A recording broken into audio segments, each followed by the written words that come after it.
What's up everyone, how are you all? Today we are back with another amazing Naruto story. If you enjoy then please like, share and do comments. As far as he knew, he didn't have a name. Even his earliest memories provided no hint, since he had been called freak, demon, and monster as far back as he could remember.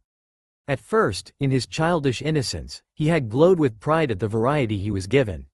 No other child had so many names, and he learned quickly that he was special. He had reveled in this discovery before it happened.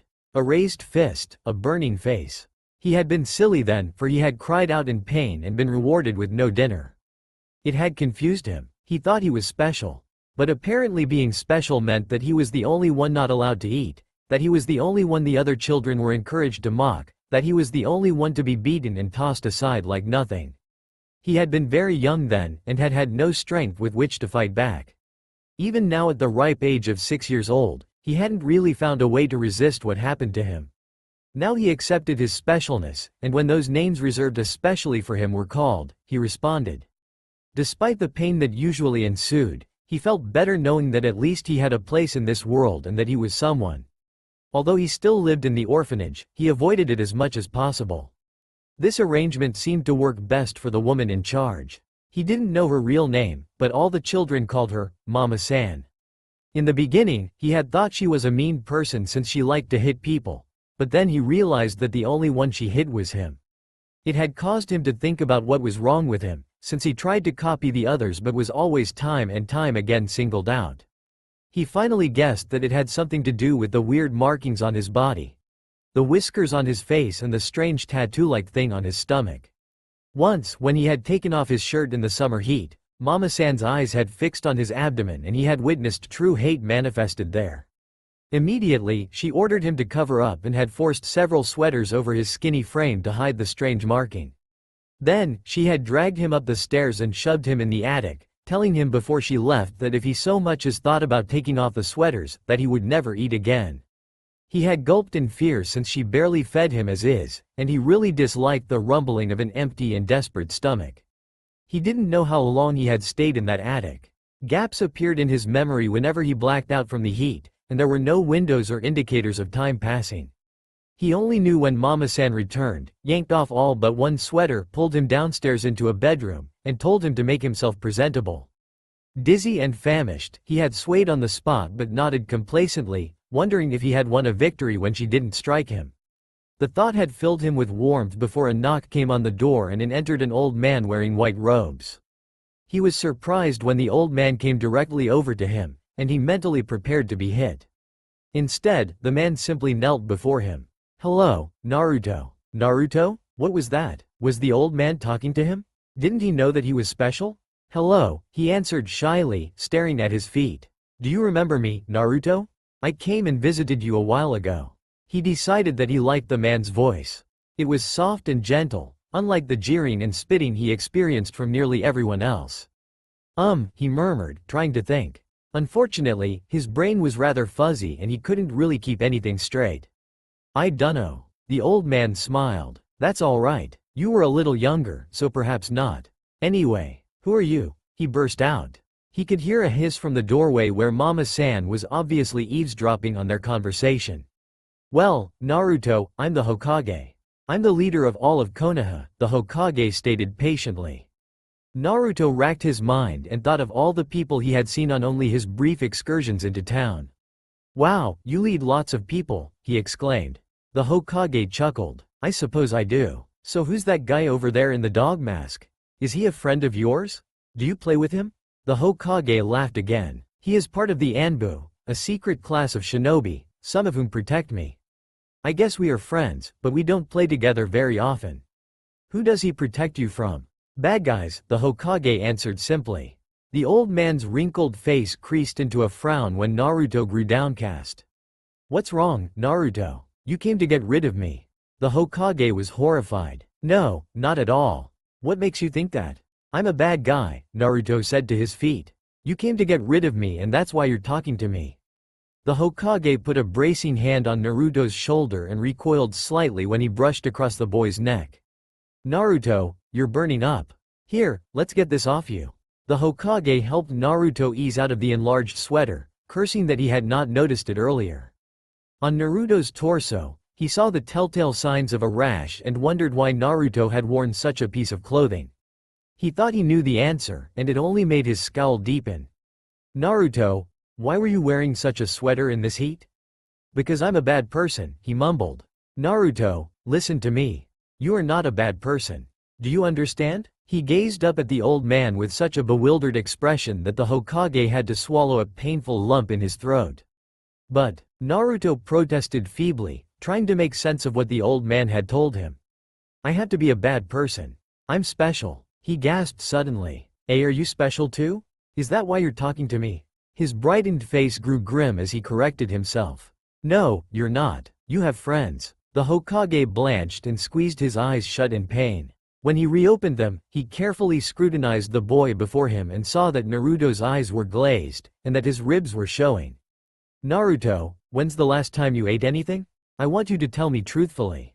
Naruto bit his lip, trying to think. That's when the dots appeared, and he began to blink rapidly. The next thing he knew was absolute nothingness. The Hokage rushed forward to catch Naruto in his arms, aware of what an answer that was. As he gently planted Naruto on the bed, he barked at Mama-san to feed him better and that if she ever tried to harm Naruto like that again, she would pay for it dearly.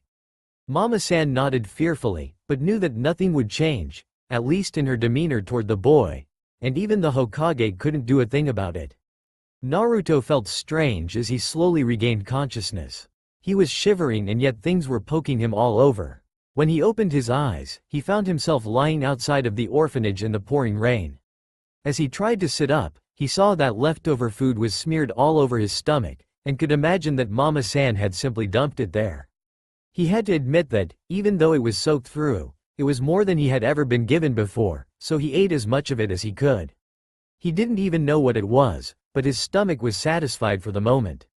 That night, it rained unabated until the early hours of the morning. Humidity was still in the air, but the rain was cold and he was forced to endure it. The orphanage had been locked and he tried to huddle underneath the eaves of the building to escape the torrents, but it was a futile process. He still got drenched anyway. Despite this, though, he felt a strange sense of freedom outside of the building that had housed him since he could remember. He was no longer confined in those walls. Even though he was a bad person, suddenly the night seemed like it was his to own and cherish, and he stood to dance in the rain and celebrate. His elation was brief but enough to give him an idea. He wanted to explore all of Konoha. His first escapades into the village were memorable, to say the least. The first occurred the very next morning after he stole through a small window in the orphanage to grab a shirt. It was a hand-me-down, worn thing, but it effectively covered his abdomen and the weird marking there. After that was completed, he wandered into the center of Konoha. Due to the weather and early hour, there were barely any people to scoff at his presence, and the few who did not escape his notice. He had wondered if he was considered special everywhere, and at least now he knew the truth. He was indeed a bad person and would be treated as such no matter where he went. As he strolled down the length of Konoha, darting down side streets and gawking unabashedly at buildings, he couldn't help but feel happy. Even though he was special, bad people like him could still be happy, couldn't they? He watched in fascination as shops opened and he was allowed to stare momentarily into their windows.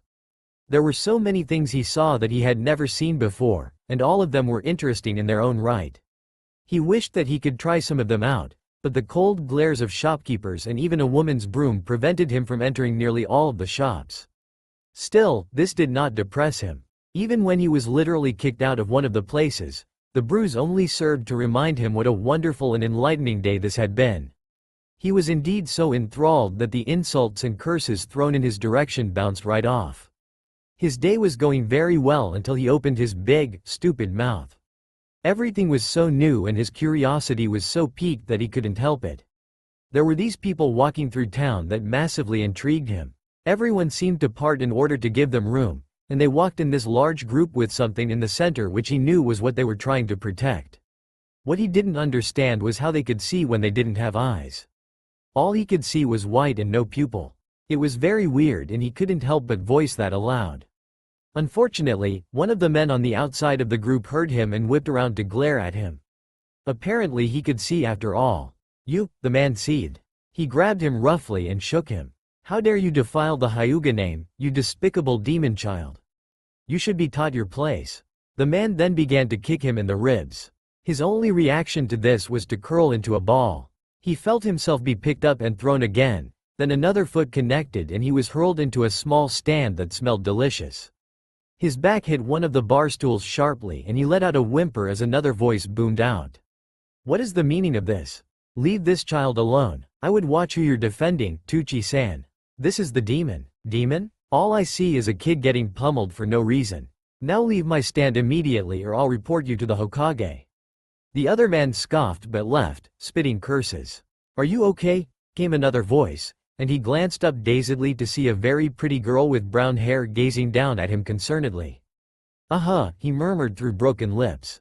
He was glad that he was able to heal, for he knew that some of his ribs had been broken but were already being repaired. He didn't want to worry this nice girl and who he assumed her father anymore. He didn't want people to associate them with a bad person like him. My name is Ayame. Here, come sit down.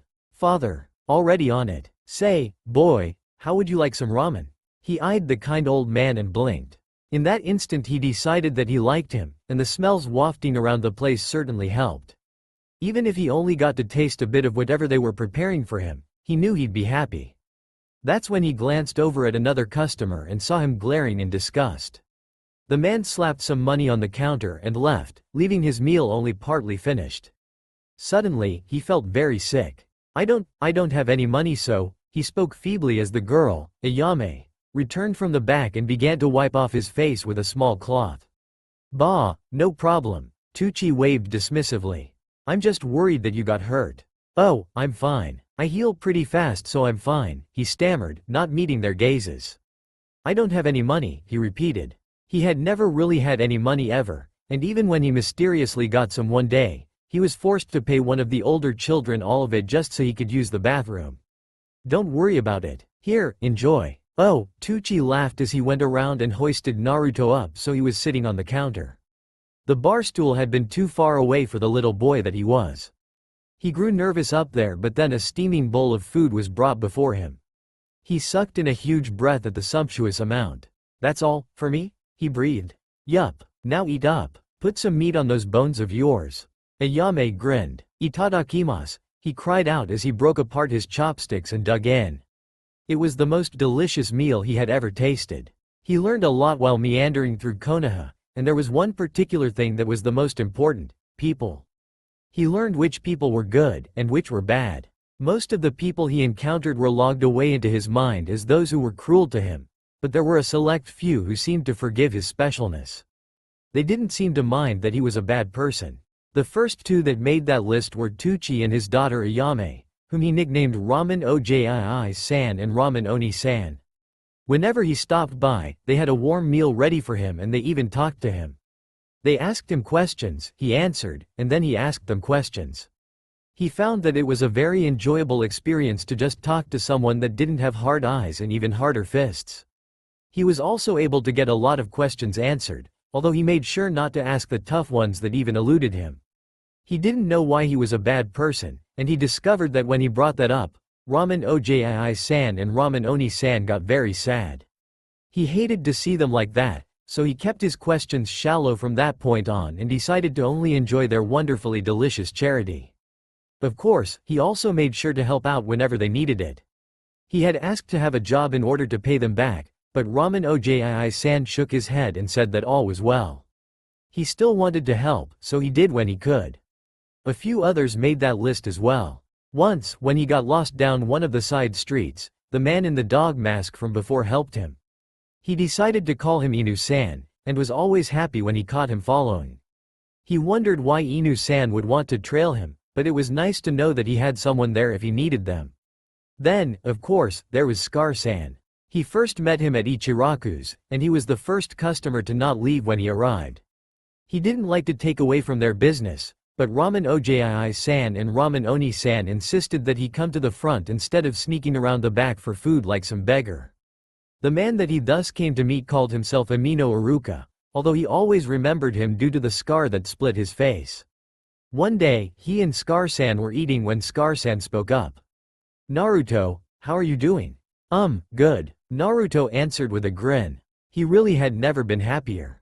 Even these few people were enough to make him smile like he never had before.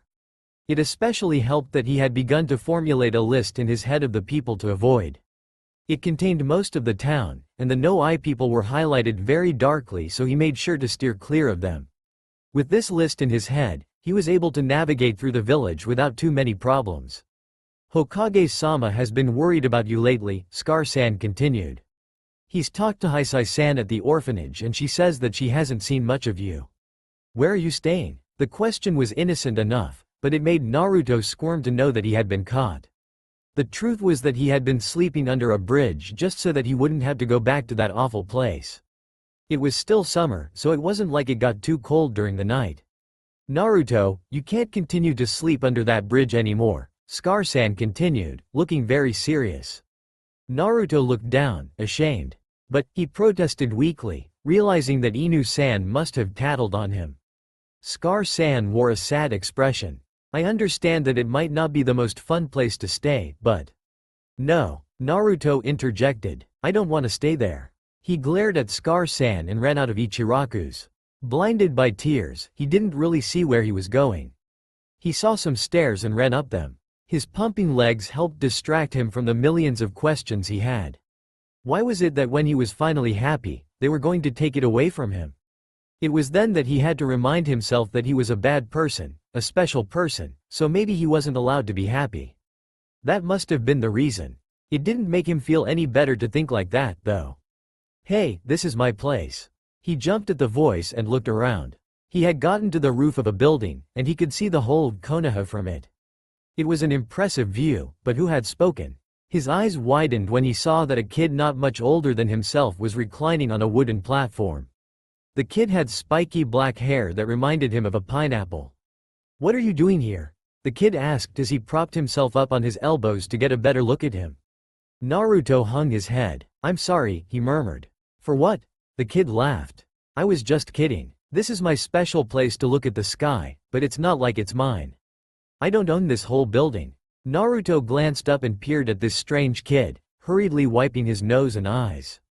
What's your name? I'm Nara Shikamaru. I haven't seen you around here. What was that name some people called him?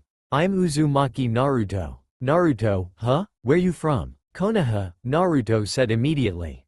Shikamaru sighed wearily. I gathered that, but I thought I would have seen you somewhere by now. Oh well, I've just started coming to town, Naruto explained, standing rigidly. He was surprised that this Shikamaru didn't seem to know that he was talking to a bad person. Shikamaru raised an eyebrow at him. I'm not gonna bite you, no. Come sit over here. You can join me in indulging a passion of mine. Naruto stared at him. What? Just come over here. Are you sure? Yeah, why not? You don't bite, do you? Shikamaru asked, fixing him a curious expression. Naruto giggled. No, I don't. He jogged over to where Shikamaru was relaxing and sat on the edge of the wooden stage. Whatcha doin'? I like watching the clouds. You still didn't answer my question, by the way, Shikamaru pointed out snidely. Clouds? Isn't that kind of boring? Shikamaru scoffed. First you ignore me, then you insult my favorite pastime. Naruto sniffed and stood up. I'm sorry. I'll go. What? Nah, I'm just joking. Lighten up, Naruto. I'm just curious. I usually remember all the faces I see and I haven't ever seen yours. Naruto sat back down a little hesitantly and decided to answer honestly. I used to live in the orphanage on the edge of town. Used to? I don't live there anymore, Naruto added, avoiding Shikamaru's questioning gaze as if fearing that everything would be exposed. So where do you live now? Somewhere, Naruto said defensively. Shikamaru hummed thoughtfully before changing the subject. Must be hard being an orphan. My parents annoy me a lot, but not having them at all would be awful. Oh, sorry. He cast a sheepish look in Naruto's direction. My mom says I have a talent of sticking my foot in my mouth, so don't take what I say too personally.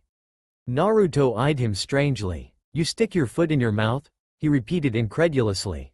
Shikamaru rolled his eyes. Never mind. Just lay back and look at the clouds.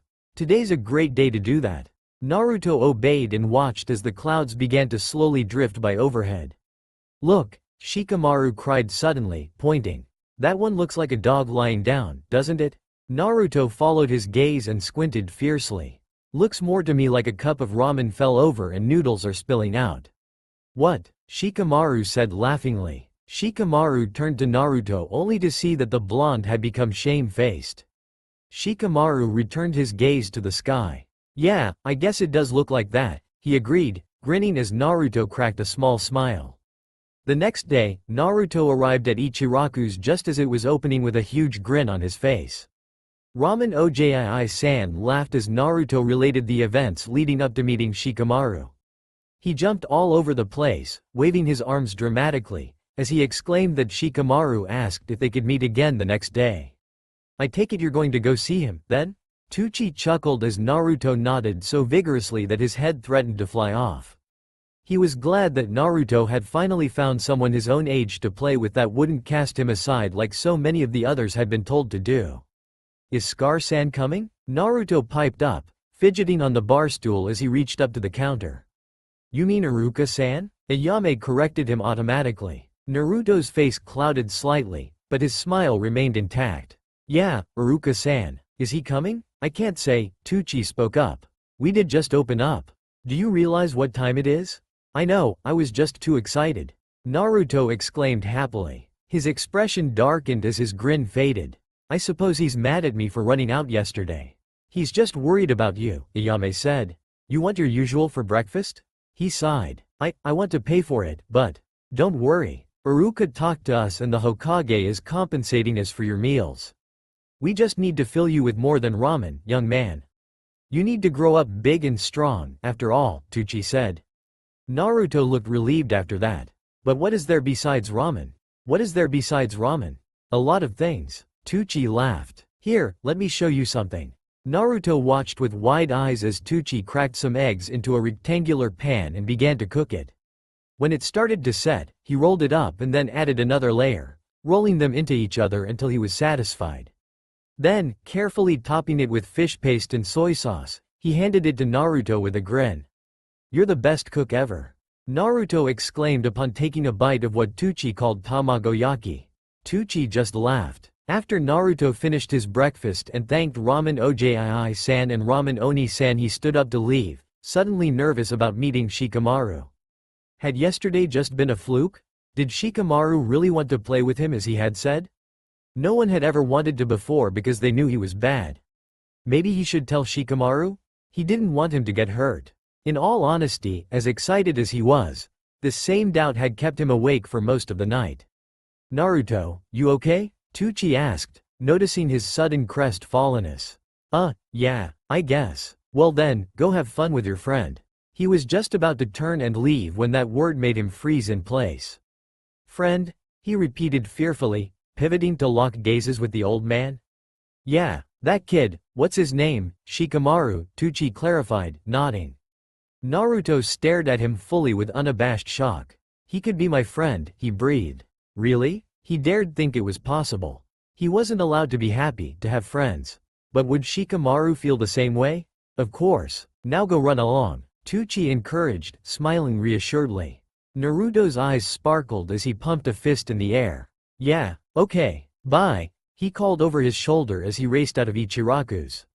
Teuchi watched him go and sadly shook his head, praying that this Shikamaru wouldn't reject Naruto.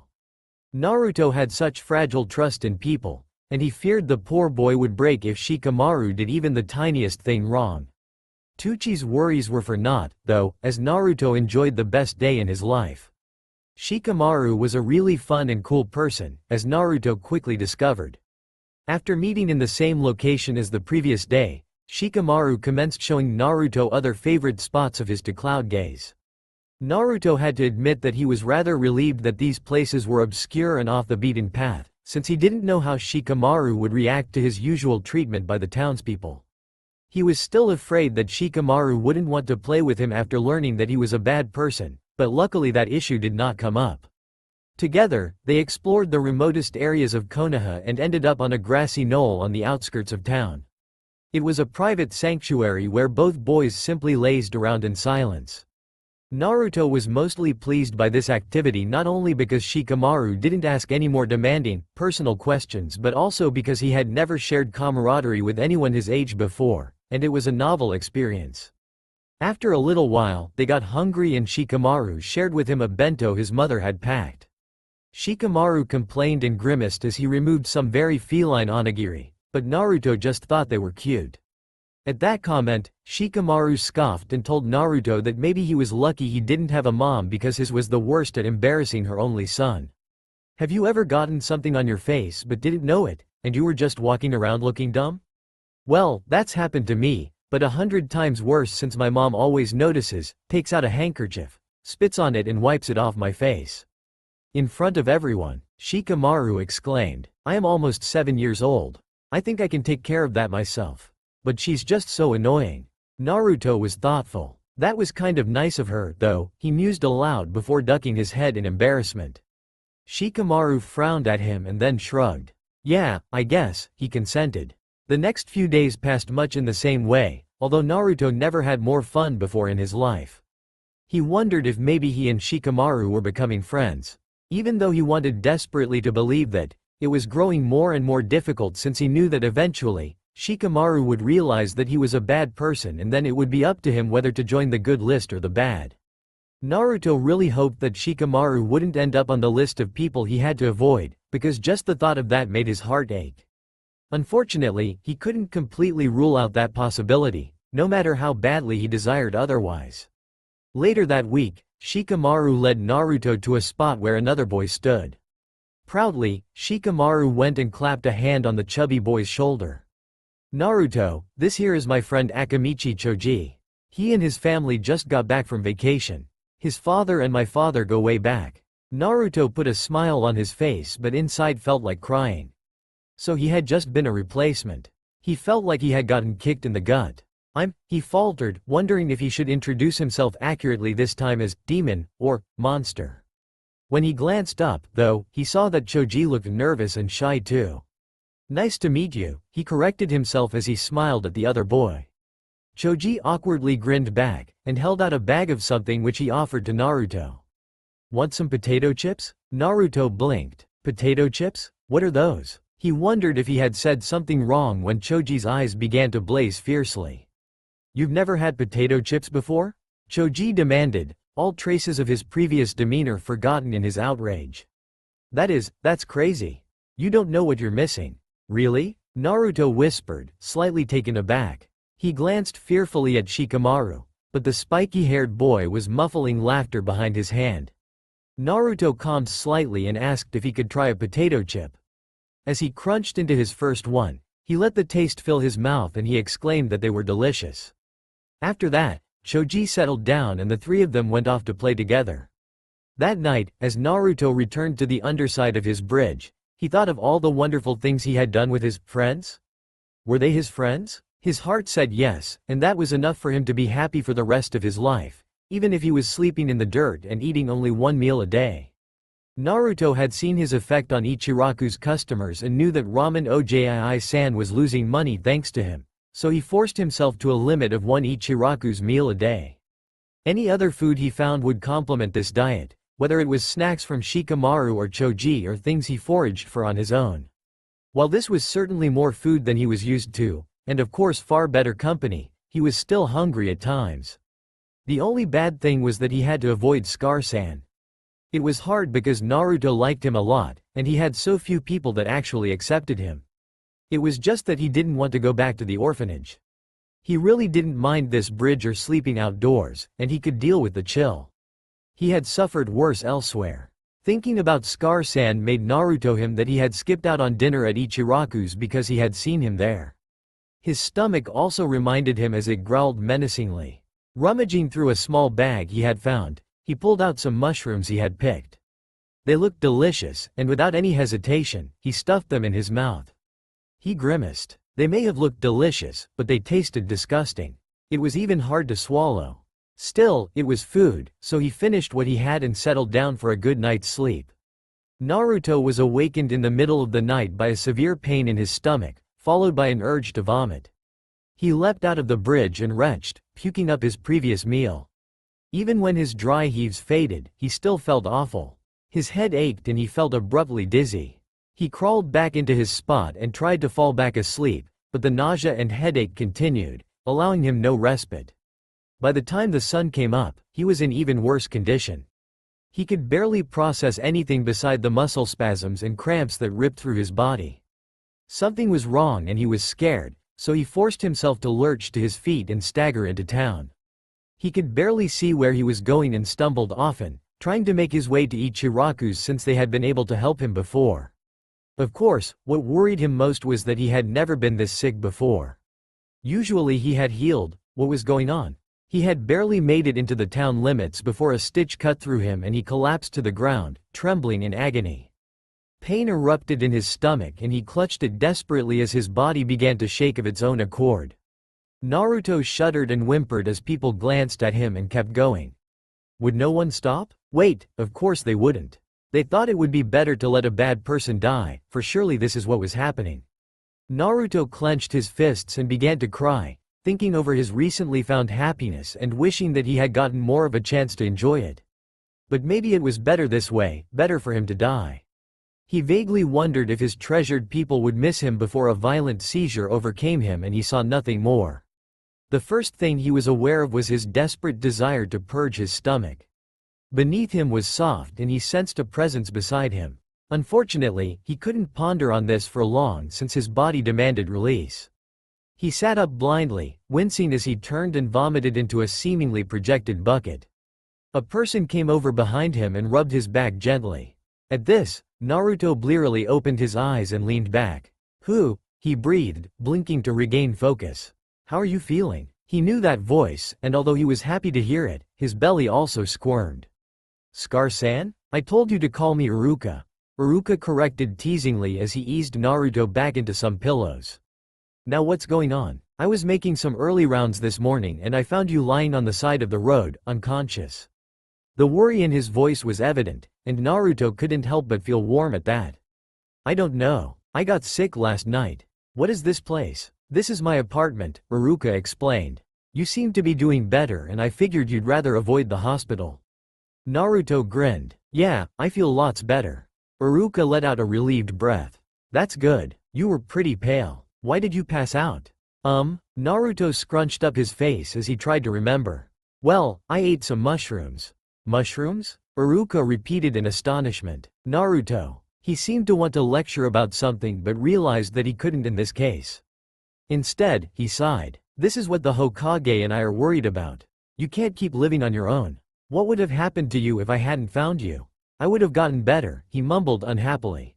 Iruka stared at Naruto, frowning. "Naruto, you know better than me that there are people that could have hurt you when you were like that, and you wouldn't have been able to defend yourself. I wouldn't have been able to live with myself if something happened to you." Naruto hung his head ashamedly. "I wish that I could make you see that this is for the best," Iruka continued softly.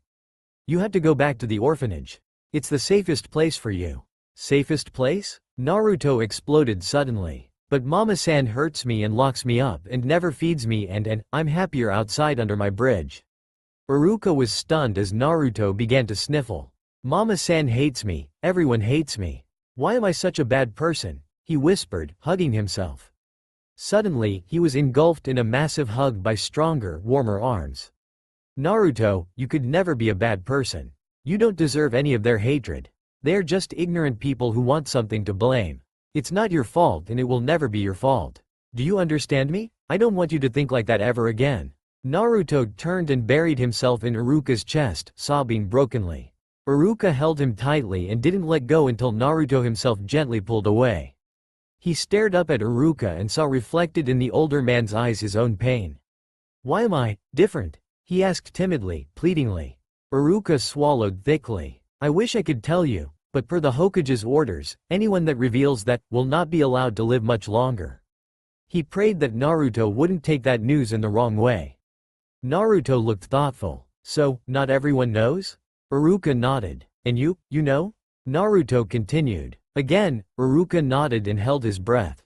Naruto sighed and then cracked a small smile.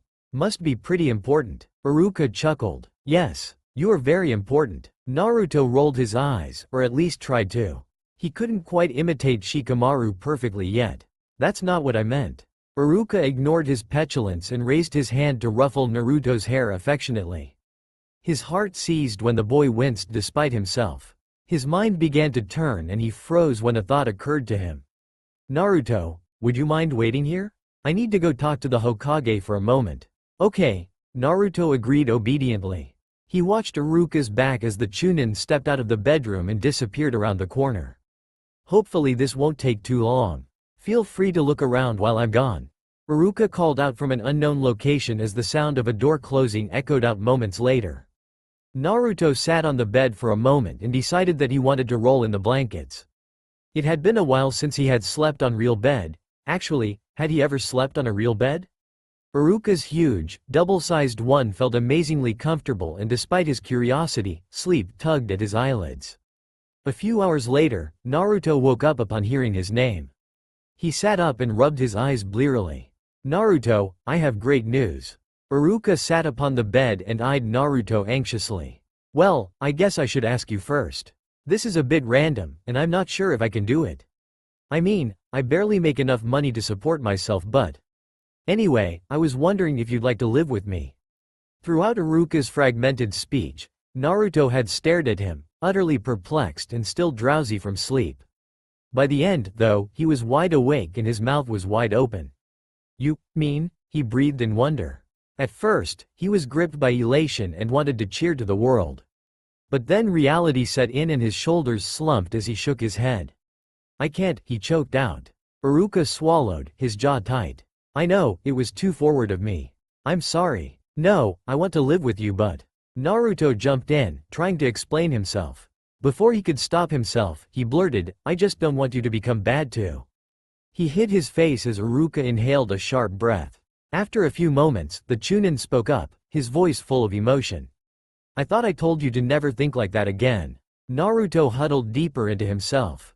But I want you to know that I don't care. We'll be bad together if that's what it takes. Naruto glanced up, his eyes shining. But, no buts. Iruka interrupted sternly. Although his voice was cold, his eyes sparkled. Naruto blinked up at him. Is this a dream? He asked in the quietest of voices. Iruka smiled warmly. No, but I know a place whose food brings you close to one. I'll treat you at Ichiraku's. Wanna come? Naruto nodded vigorously and bounded after him. Thanks for the meal, Ramen Ojii-san. Naruto called over his shoulder as he and Iruka left Ichiraku's.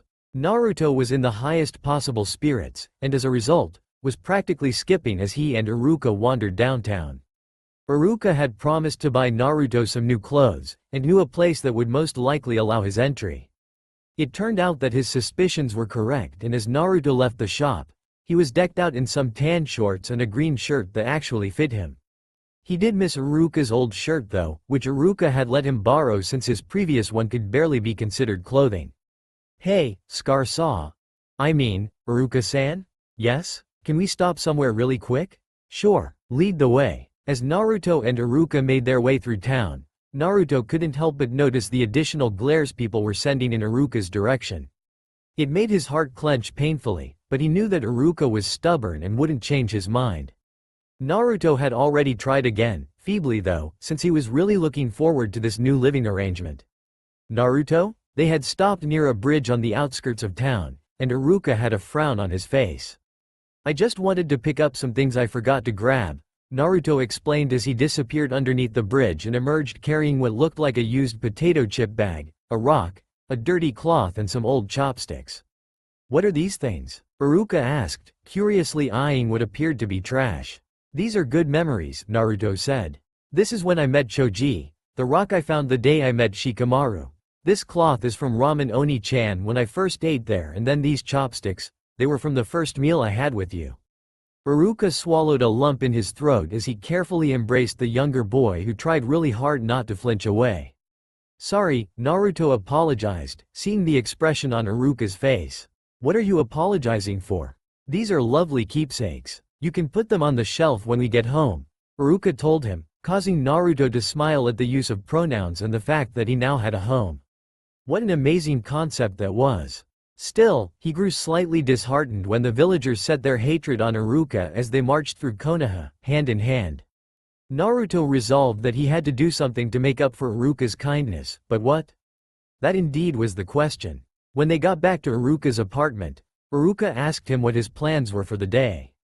Naruto wanted to stay with Iruka despite his playdate with Choji and Shikamaru, and voiced this aloud. "Do you want me to help you send a message to them explaining your situation?" "Here, we can write it together," Iruka offered, setting out a piece of parchment. Naruto stared at his feet. "I can't write," he confessed. Iruka sighed. "I figured as much. Can you read?" Naruto shook his head. "Mama-san only taught the others." "There's got to be a way to get rid of that woman," Iruka growled. "Mayuko-san was so much nicer when I was there." Naruto gasped. "You lived at the orphanage? Oh, you didn't know?" "I suppose not. Yes, my parents died when I was 11. I didn't stay at the orphanage long, but I did live there until I got this apartment on my own." Naruto watched Iruka intently, initially unsure how to feel.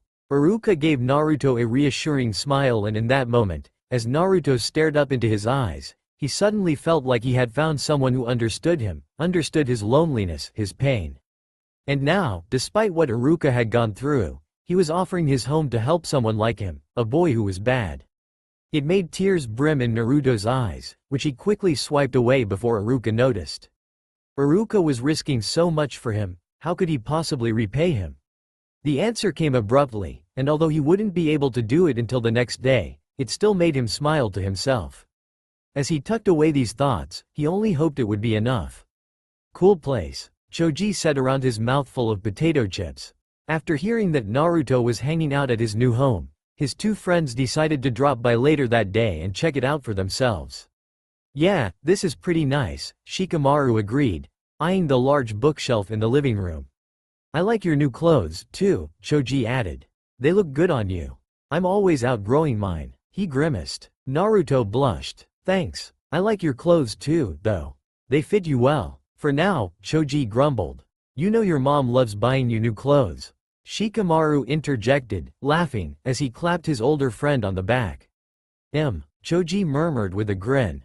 "I love the way new clothes feel too," he cried passionately. Shikamaru and Naruto stared at Choji, exchanged looks with each other as the chubby boy bit his lip nervously, and promptly burst out laughing. The boys continued their investigation and then bid Naruto farewell, promising to meet up the next day. Naruto then spent the rest of the day relaxing with Iruka. He asked the older man questions and explored the apartment again and again, fixating on even the smallest of details. He wanted to know every inch of his new home. The apartment wasn't very large. It had only one bedroom, one bathroom, a living room and a small kitchen. Still, it was cozy and Naruto couldn't have imagined anything better. That night, Iruka and Naruto climbed into bed. Naruto snuggled into the blankets and languished in the soft pillow beneath his head. "Here, Naruto. I want to read you a story." Iruka's voice became expressive as he recited the tale in the book on his lap. Naruto listened intently at first, and then his eyelids began to droop. Suddenly, Iruka's voice faded away altogether into pleasant dreams. The next few weeks were the happiest Naruto had ever experienced in his short lifetime. He had friends, a home and a wonderful man taking care of him. He was well fed, well clothed and squeaky clean. Naruto could barely believe how quickly his life had changed. The way he lived before was long gone from his mind, and he was so grateful that he never dwelled upon his past.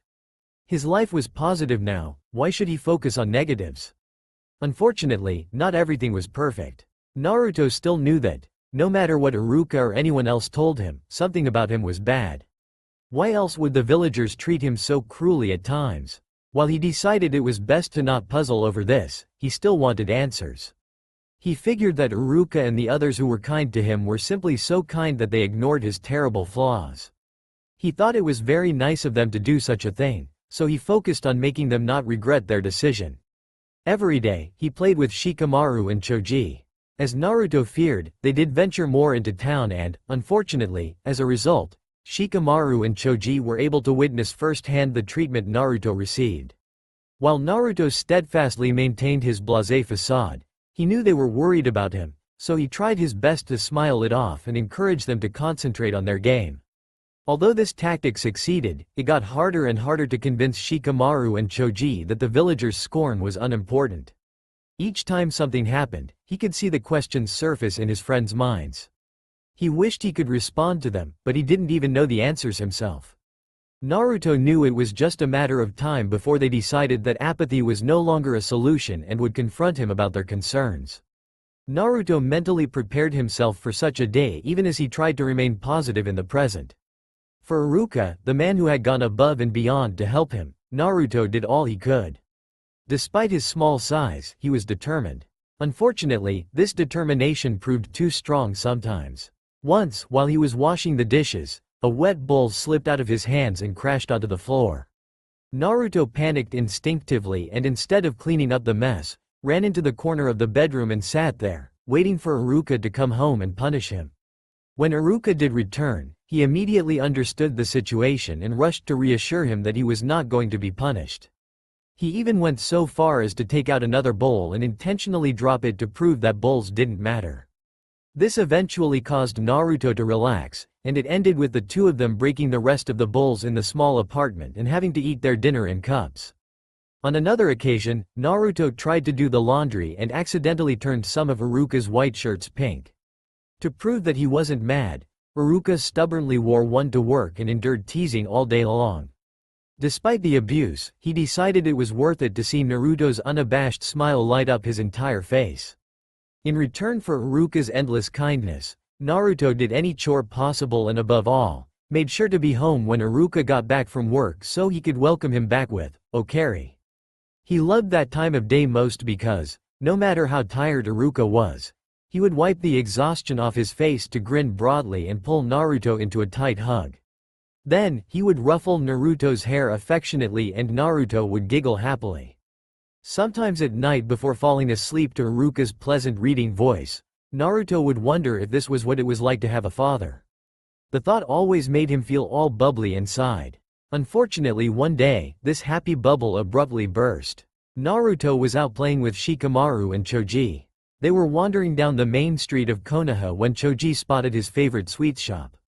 Unable to resist, he immediately made a beeline for it, followed by a reluctant Shikamaru. Naruto, though, drew up short. I'll wait out here, he said, staring at his feet. Why? Choji asked as Shikamaru peered questioningly at Naruto. I'm not allowed to go in there, he admitted miserably. What? Why not? Choji persisted, growing angry now that food was involved. I don't know. You guys can go in without me, he insisted pleadingly, glancing up at Shikamaru and Choji with an encouraging expression. Shikamaru frowned, seeing right through him. Naruto, go ahead. Really, I'm fine. Shikamaru exchanged worried glances with Choji and sighed. Alright, we'll be right back. Well, we'll try to be, but Choji takes forever to choose what he wants. I can't help it. Choji huffed. Everything is just so good. Naruto laughed unconvincingly as Shikamaru and Choji reluctantly entered the shop. As Choji went crazy looking and drooling at everything, Shikamaru puzzled over Naruto's strange behavior. He suspected that there was some secret involving Naruto, but it seemed that even Naruto wasn't sure what it was. It was rather troublesome that so many others appeared to know the truth but weren't sharing it with them, most likely because they were seemingly too young to understand. Shikamaru hated that. He wasn't that young and he despised getting babied. It was so annoying, especially since even after asking his parents he had learned nothing except that it was a very important secret, which, if revealed, was punishable by death. Of course, what did the truth really entail? What could possibly make a kid like Naruto deserve all the scorn he received and all the austere secrecy surrounding him? Shikamaru had known Naruto for a little while now, and even he had judged Naruto completely innocent and undeserving of such cruelty. In fact, it was downright wrong. Naruto was just a kid struggling to survive in a harsh world. It was bad enough that he didn't have parents, but to also be harassed everywhere he went?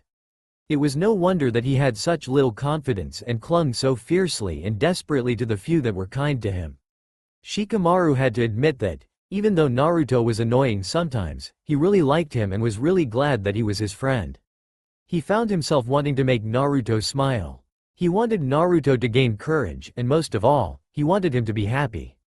After hearing of Naruto's new living situation, he had appraised Iruka carefully to make sure the man wouldn't hurt Naruto, and had approved of him after some serious interrogation. If it didn't work out, Shikamaru would have something serious to say about it. Shikamaru was abruptly startled out of his thoughts when he heard scuffling sounds coming from the street. Then there came some yelling and mocking laughter, followed by thumps. "What's that?" Choji asked Shikamaru, approaching him with a frown. Shikamaru's eyes widened. No. He raced forward, desperate to prove his suspicions wrong, but it was too late. Outside on the street, a tiny greenish ball was getting kicked around and jeered at by some older teenagers. Blood had already splattered on the streets, and Shikamaru could hear gasping and whimpering coming from the object of their cruelty. "Monster! Demon!" One of the bullies cursed, landing a savage blow on the huddled ball, which cried out momentarily before hugging itself tighter. "He can't even fight back," laughed another. "He's too scared and weak. Hey, unroll it so we can hit it in the face again." "Leave him alone," Shikamaru yelled as he broke through the huddle and stood in front of Naruto's trembling and bloodied form. "Yeah, go away," Choji stammered fearfully as he came to stand beside Shikamaru. Both boys glared at the teenagers, daring them to try anything else. Go away," one of them mimicked cruelly. "Who are you, the little demon's bodyguards?" another one sneered. "Get out of the way. I'm not done paying that monster back for what it did." "I'm not moving," Shikamaru declared defiantly, stamping down a foot to emphasize his statement. "You little bastard," Shikamaru grunted as one of the bullies slapped him hard across the face, sending him reeling to the ground. "Shikamaru, are you okay, K?" came a weak, quivering voice. "Naruto." Choji exhaled in surprise as the younger boy shakily rose to his feet. Naruto's eyes were black and swollen and his face was red and puffy from where he had been hit. Bruises covered him all over, and blood dripped from his cracked and broken lips. Despite having been severely beaten, he firmly stood his ground. "Don't hurt them. Hurt me," he pleaded before wincing in pain and clutching desperately at his aching stomach. "Naruto!" Choji cried out as ran over to support his friend, but he was abruptly stopped by a look. No. Go. I don't want you to get hurt. Naruto. Tears began to run down Choji's face as he stubbornly shook his head. "You're hurt and I'm not leaving you." By this time, Shikamaru was back on his feet. Although his cheeks stung, Naruto was in much worse condition. Naruto turned to him. Shikamaru, are you okay?" "Course I'm okay," Shikamaru muttered dismissively, glaring at Naruto's attackers who were cruelly mimicking them. The leader laughed. Isn't it cute that the freak has friends? Maybe we should teach them a lesson for defending a demon like it." The three boys braced themselves for an assault before a large voice boomed out. "What's going on here, father?" Choji sniffled in relief. Choza shouldered through the group, sweeping his eyes over the scene and understanding what he needed to know. His gaze rested longest on Naruto, who was swaying where he stood. "I think you'd better leave," he threatened in a low voice as the bullies, taking in his size, backed away and ran off with their tails between their legs. As soon as the immediate danger was over, Naruto crumpled to the ground and lay still. Choji anxiously ran over and sank beside him, tears spilling from his eyes at seeing Naruto in such a way. "Father, please help him," he sobbed. Choza knew about Naruto's situation, of course, although he had mixed feelings about it. On the one hand, he wasn't a heartless man, and he did have a son Naruto's age, so he couldn't help but sympathize with the boy. On the other hand, though, he had to think of his image in the eyes of the village, and not wanting to upset his clan, decided that the safest course of action would be to practice indifference. Normally he would neither go out of his way to be cruel to boy, nor actively be kind to him. His behavior would only change if he caught others treating the boy badly. In recent weeks, however, Choza had had to sort out an interesting dilemma. When his precious son came home with excited news about making a new friend, Choza was thrilled. That is, until he learned that Choji's new friend was Uzumaki Naruto. His thoughts swirled darkly at first, but then he began to notice how his previously introverted son began to smile and laugh more. Choza realized that this could only be due to his friends, and he couldn't help but feel grateful.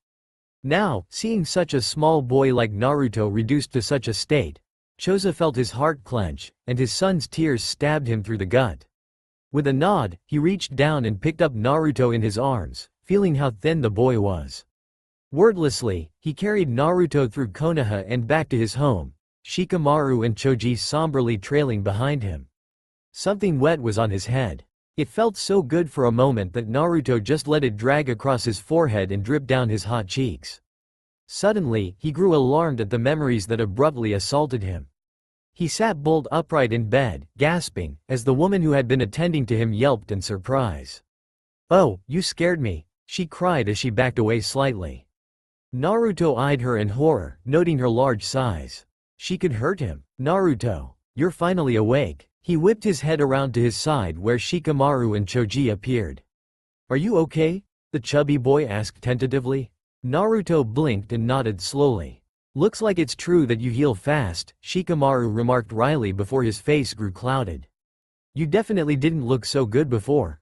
"I'm sorry," Naruto said automatically, recalling that Shikamaru had been hit. Shikamaru stared at Naruto. "What?" Naruto hung his head. "I'm sorry you got hurt because of me.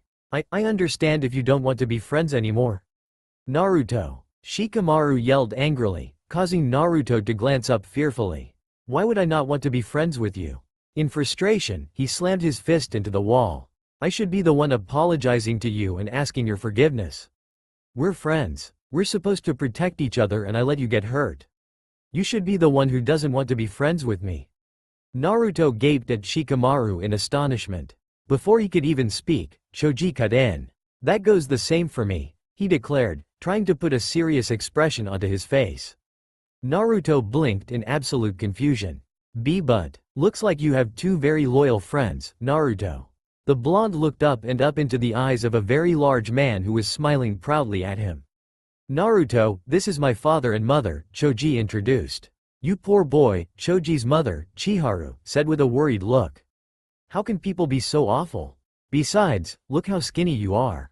You're just skin and bones. You know, I'm going to go make you something to eat." Before Naruto could open his mouth to protest, she disappeared around the corner. "That's my mother for you," Choji explained laughingly. "And she makes the best food," Shikamaru added. "So, Naruto, would you like to stay for lunch?" Choza invited from the doorway. Although, he admitted, grinning widely just like his son, "I don't think you really have a choice." Naruto managed a small smile. "Okay, you won't regret it," Shikamaru chuckled. "Come on, I want to show you around before we eat." Choji exclaimed, leaping forward as his father got out of the way to let them through. Naruto gently slid out of the bed and followed the very eager Choji.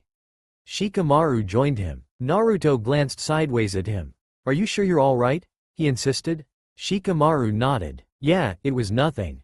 At this, Naruto visibly exhaled in relief, and as they exited the bedroom, Shikamaru draped an arm around Naruto's shoulders. He was a little saddened at the tension he felt there due to such unaccustomed human contact, but then Naruto relaxed, and Shikamaru vowed with all of his being to never let him get hurt again. He would do everything in his power to keep the smile on his friend's face. Naruto had never experienced so many ups in his life. Usually, he had a lot of downs that overwhelmed his ups, but now it appeared that the opposite was in effect. Had the world suddenly gone backwards? Despite his sickness and then getting beaten up in front of Choji and Shikamaru, Naruto was beyond happy. He existed in a cloud of joy that hovered about him always, allowing him to ignore the glares sent at him, or the rude insults aimed with precision. Even though bad things had happened, good things seemed to have resulted. For one, Choji and Shikamaru were still his friends, and now even the Akamichi family was on his side when they traveled through town together. Naruto had never had so many allies before, and it made him so happy just to think about it that he couldn't stop smiling. Naruto couldn't believe how lucky he was. Not only were his precious people growing in number, but they were also utterly disregarding the fact that he was bad. Ever since the incident, he had feared that people would abandon him. What clearer example was there that he was bad? His precious people might have ignored that fact before, but after getting beaten up in public right in front of their eyes, surely they would recognize their mistake at calling him their friend. How shocked he had been when their reactions completely contradicted his expectations. In fact, instead of admitting their error and leaving him behind, their support for him only became fiercer and more protective. It made a lump grow in his throat and tears form in his eyes. He didn't deserve this kind treatment. Or did he? Suddenly, Naruto didn't know what to believe. Was he really bad? If so many people were willing to support him, then he couldn't be bad, right? For surely his precious people were not so easily corrupted by evil. He could never believe that they were bad. Still, even though he was surrounded by joy, nagging doubts attacked him at his most vulnerable moments. Until the secret was revealed, he would never really know if he was bad or not. A few weeks after befriending the Akamichis, Naruto and Iruka were invited to dinner by the Nara family. Naruto was a little annoyed that Iruka insisted on dressing up for the occasion, meaning that Naruto had to get scrubbed clean and wear nicer clothes that itched him. "I've been there before just after me." Shikamaru and Choji rolled in the dirt, and it was fine. Naruto complained, pouting as Iruka tried to comb his unruly blonde hair. "Well, this is a special occasion," Iruka tutted as Naruto tried to wriggle away. "Not so fast. We've got to straighten your robes. But it's too tight," Naruto whined. Iruka fixed him a look and Naruto complacently stared at his feet while Iruka fixed his attire. "There, now don't we look like two fine, presentable gentlemen?" Naruto stared at his reflection in the mirror and grimaced. "I don't even look like me anymore," he said crossly before turning to Iruka. "And you look like a fish with all those colors." Iruka pretended to be offended and then ducked down to touzle Naruto's hair. "Oh yeah?" he challenged. "Well, you look like a little lion cub. You dressed me up like this," Naruto accused as his hair began to stick up again. Iruka laughed. "Alright, we'd best leave before our outfits get any worse." When they arrived at the Nara household, Shikamaru greeted them at the door. Naruto had to stop himself from laughing out loud at the ridiculous mess that was Shikamaru's hair. Apparently, someone had decided that it wasn't tame enough and had tried in vain to flatten it. Unfortunately, the pineapple shape was resisting, creating an interesting look that matched Shikamaru's dark smirk. "Go ahead and laugh, but it looks like you received the same treatment," he muttered grimly. Although his voice was critical, Naruto recognized the sympathy in Shikamaru's eyes, and the boys exchanged quick looks of understanding. Suddenly, a woman appeared behind him with her hands on her hips. "Shikamaru, I told you to stop complaining.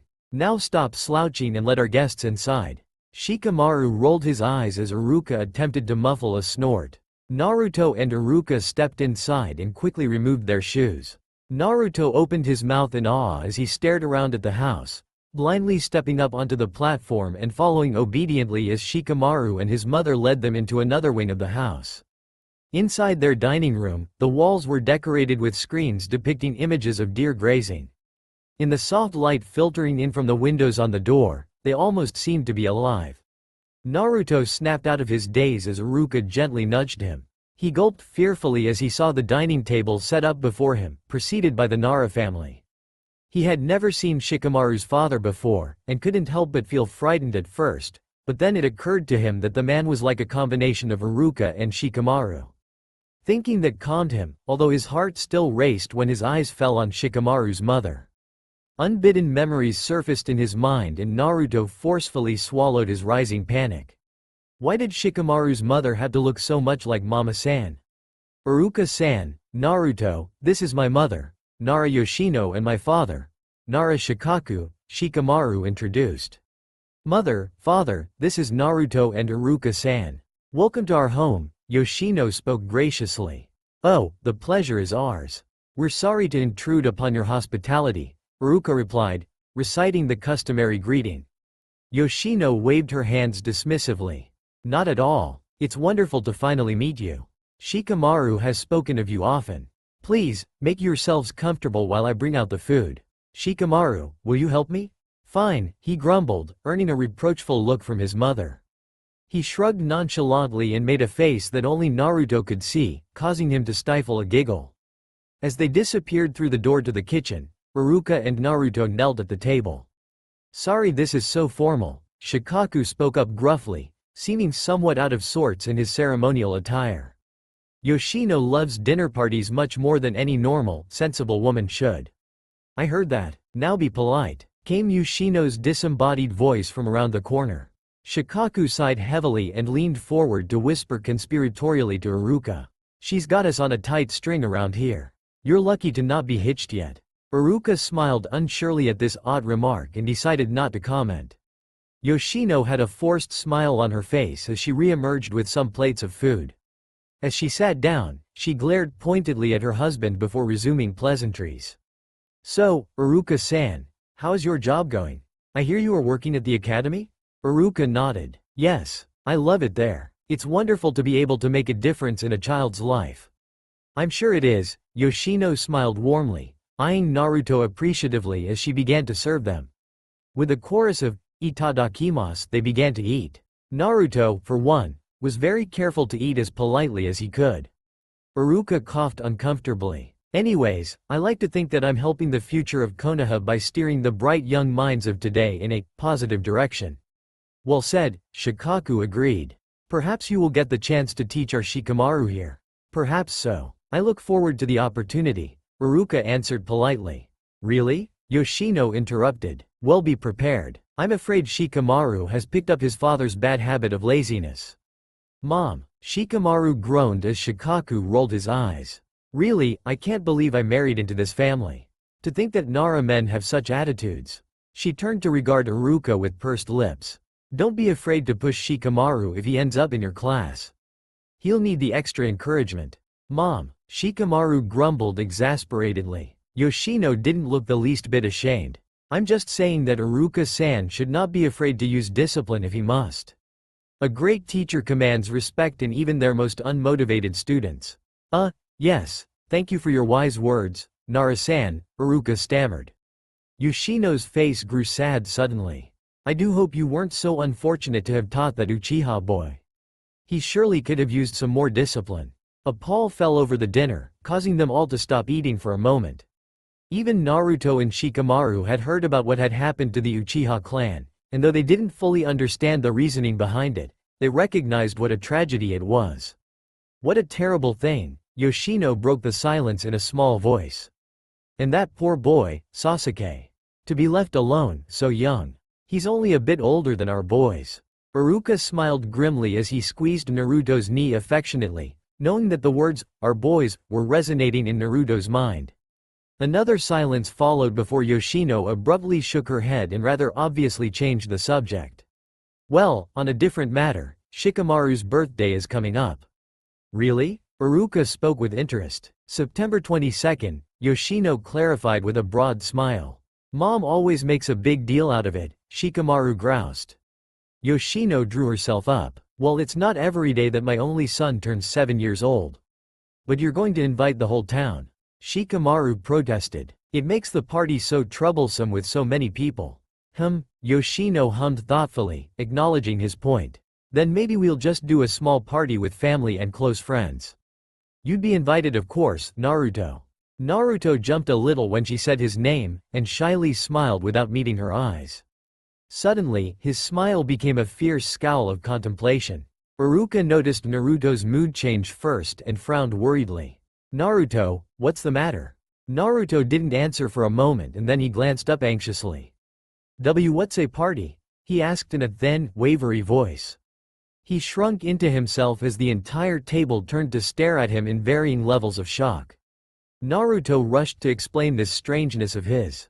At the orphanage, Mama-san and the others always mentioned parties, but I was never allowed to go to them and I always wondered what they were, so he trailed off and bit his lip, willing himself to remain strong in the onslaught of such looks.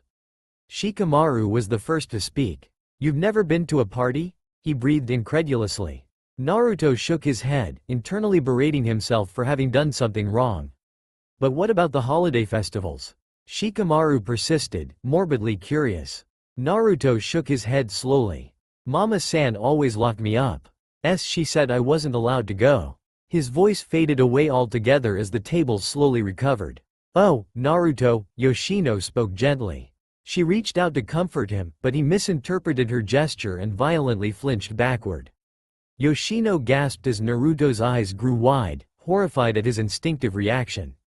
I am so sorry, he stammered as he leapt to his feet and ran from the room. He didn't really know where he was going, and the film of tears over his eyes didn't help matters. He ended up in the entrance hall, where he collapsed onto the edge of the platform and hugged himself desperately. He knew he couldn't stay, and yet he was obliged to wait for Iruka, although he wasn't even sure the man would still come to bring him home. Why was he so stupid?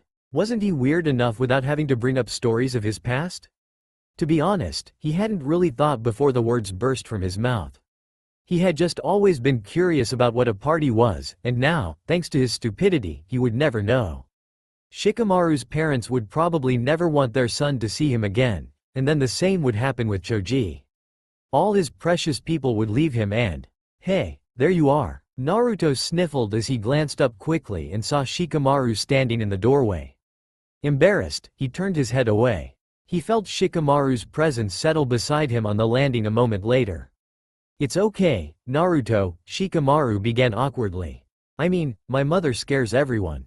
She's a scary person, really. I'm terrified of her. Naruto choked a little as a chuckle escaped him. Shikamaru took this to heart and plowed on, grinning. My dad's especially afraid of her. I once told him that she was standing behind him when she actually wasn't and he began to shake. Naruto giggled a bit and sniffled again. Shikamaru's smile dropped off his face. But you know, my mom would never hurt you. We were all just surprised, you know? We don't hate you and we don't want you to leave, he added, recalling Naruto's previous incident and working to intercept the younger boy's negative mindset before it got any worse. But, aren't I weird? Naruto ventured tentatively. Of course you are, Shikamaru said brashly. We're all weird. Seriously, you're talking to a guy that stares at clouds all day. This time Naruto couldn't suppress his chuckle and laughed out loud. Shikamaru smiled, happy to help Naruto cheer up. Say, why don't we head back to dinner? He suggested. We'll miss dessert if we stay out here. And as terrifying as my mom is, she makes some good food, so you don't want to miss her desserts. Especially since she's been preparing for this dinner party for weeks now. Naruto managed a small smile and allowed Shikamaru to help him to his feet. As they approached the dining room, Naruto heard them quickly resume a conversation so as not to make his reappearance awkward. Welcome back, Yoshino greeted Naruto warmly, although she was careful to not make any sudden moves that would alarm him. Iruka's face was the image of worry as Naruto knelt beside him. You alright? He asked anxiously. Naruto peeked up at him before growing ashamed. He hated making Iruka worry. He nodded vigorously, forcing a smile onto his face. Iruka relaxed only slightly, aware of Naruto's mask. Naruto, he began in a concerned undertone. We have a surprise for you. Yoshino broke in, causing Naruto to start. He glanced up shyly. While you were gone, she continued, undeterred, Iruka-san, Shikaku and I were discussing Shikamaru's birthday party, and we were thinking that, since your birthday is also coming up, we should just combine efforts and have one big party. Naruto blinked in confusion. Shikamaru noticed and hurried to explain. She means that we'll celebrate our birthdays together. Naruto stared at him, and then his face broke into an odd expression. You mean, I could go to a party? You would be the star of the party, Yoshino corrected. She winked at Shikamaru, believing that her son would be a bit miffed at not being mentioned. To her surprise, Shikamaru was grinning encouragingly and offering some of his past birthday experiences to elicit Naruto's growing excitement. Presents? Naruto breathed suddenly. Oh yeah, that's the best part about birthdays. Shikamaru laughed. Yoshino felt her heart clench in pride, and exchanged proud looks with her husband. Shikaku nodded slowly and Yoshino had to hold back her sudden emotion at realizing that her son was truly growing up. Iruka, on the other hand, exhaled in relief at seeing Naruto seem to forget his previous mindset as the prospect of having a birthday party dominated his thoughts. He found himself smiling as Naruto's face grew increasingly animated. Wow, Naruto uttered at last, his eyes bright. I can't wait for the party. The Nara family smiled at his exuberance as Yoshino brushed a tear out of her eye. I certainly can't either. We'll start planning immediately. Do keep in touch, she addressed Iruka, who nodded. During dessert, everyone talked about the upcoming party and what to add to it. Naruto hit his excitement peak and then began to get tired as the course ended. Iruka helped him stand up as the Nara family followed them to the door. Thank you for having us, Iruka said humbly. Everything was delicious. You're very welcome. If there are any problems, please do not hesitate to contact us. You're welcome anytime, Yoshino replied. Then she turned to Naruto. This party will be very special, I promise. Naruto avoided her gaze and, before anyone could react, hugged her quickly. Yoshino felt a lump in her throat and found that she couldn't say anything else. Well, safe journey home, Shikaku filled in for her. Iruka smiled at them and gripped Naruto's hand as they exited the Nara's home and returned to their own. On the way, Naruto grew so sleepy that it was hard for him to walk, so Iruka picked him up and carried him. He was fast asleep before they even reached the door. Naruto was brimming with barely contained excitement. He fidgeted as Iruka vainly attempted to straighten his clothing before jumping to his feet and running to the front door of the Nara home. After he peeked out the window, he ran back to the dining room where the Nara family plus Iruka were watching him in amusement. Do you think everyone will come?" he asked breathlessly, stuttering as the words tripped over his tongue in a hurried effort to escape his mouth. "Of course they'll come, Naruto." Yoshino smiled brightly. Naruto met her eyes and grinned in reply. "Thank you, Yoshino-san," he said for the 100th time. Aye. He glanced around and gestured wildly at the birthday decorations and food laid out for their soon-to-arrive guests. "It's no problem, dear," Yoshino answered, her eyes twinkling. Beside her with a grimace on his face sat Shikamaru. He rolled his eyes. "Stop thanking her already or she'll make an even bigger fuss next year," he groused, earning a sharp look from his mother. "Turning 7 is very important, and this is Naruto's first party," she replied, adding emphasis to the latter part of her statement. "How can I not go all out?" "Shikamaru, aren't you excited?" Naruto asked suddenly, confused. "It's a party." Shikamaru shrugged noncommittally. "Meh, it's too troublesome to get excited. Takes too much effort." Suddenly, there came a knock at the door. Naruto's eyes widened and, with a nod from Yoshino, raced to the door.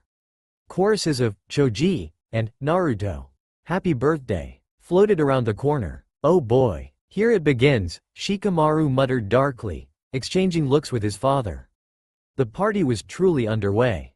After greeting the Akamichis, they all gathered in the dining room and began to eat heartily, as was the custom of the Akamichi family. It wasn't long before the volume increased as the adults caught up with one another. Choza had some particularly hilarious stories to relate if his loud, boisterous tone was any comment. Meanwhile, Shikamaru, Choji and Naruto ventured outside to avoid the noise. "So, what do you think you're going to get?" Choji questioned Naruto as they dangled their legs over the side of the porch. I don't know. What do people usually get? If you're unlucky enough to be a Nara, you get a quilt with pictures of deer on it. And then some clothes with deer on it. And if you're really unlucky, my mom will even give you a hat with antlers." Choji muffled laughter as even Naruto cracked a grin. "You should wear it, Shikamaru."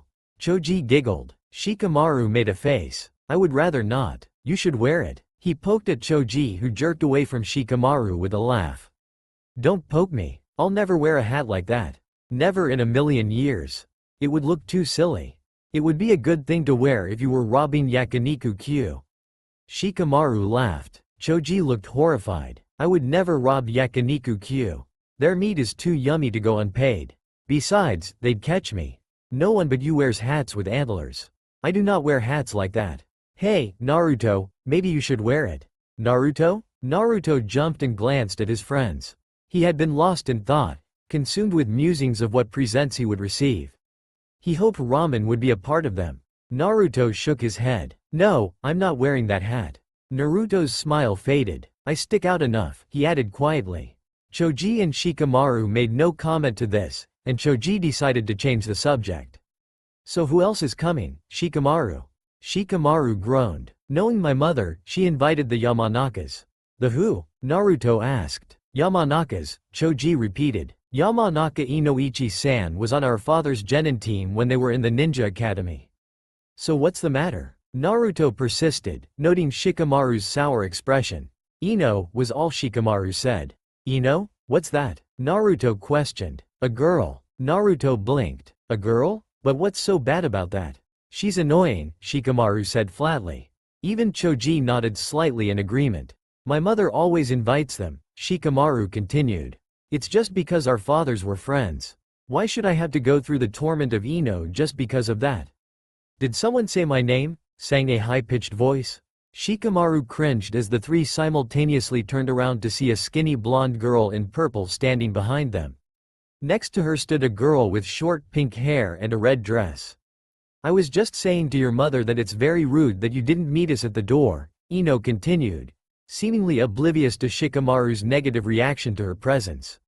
"But I guess that's just the way you are, Shikamaru."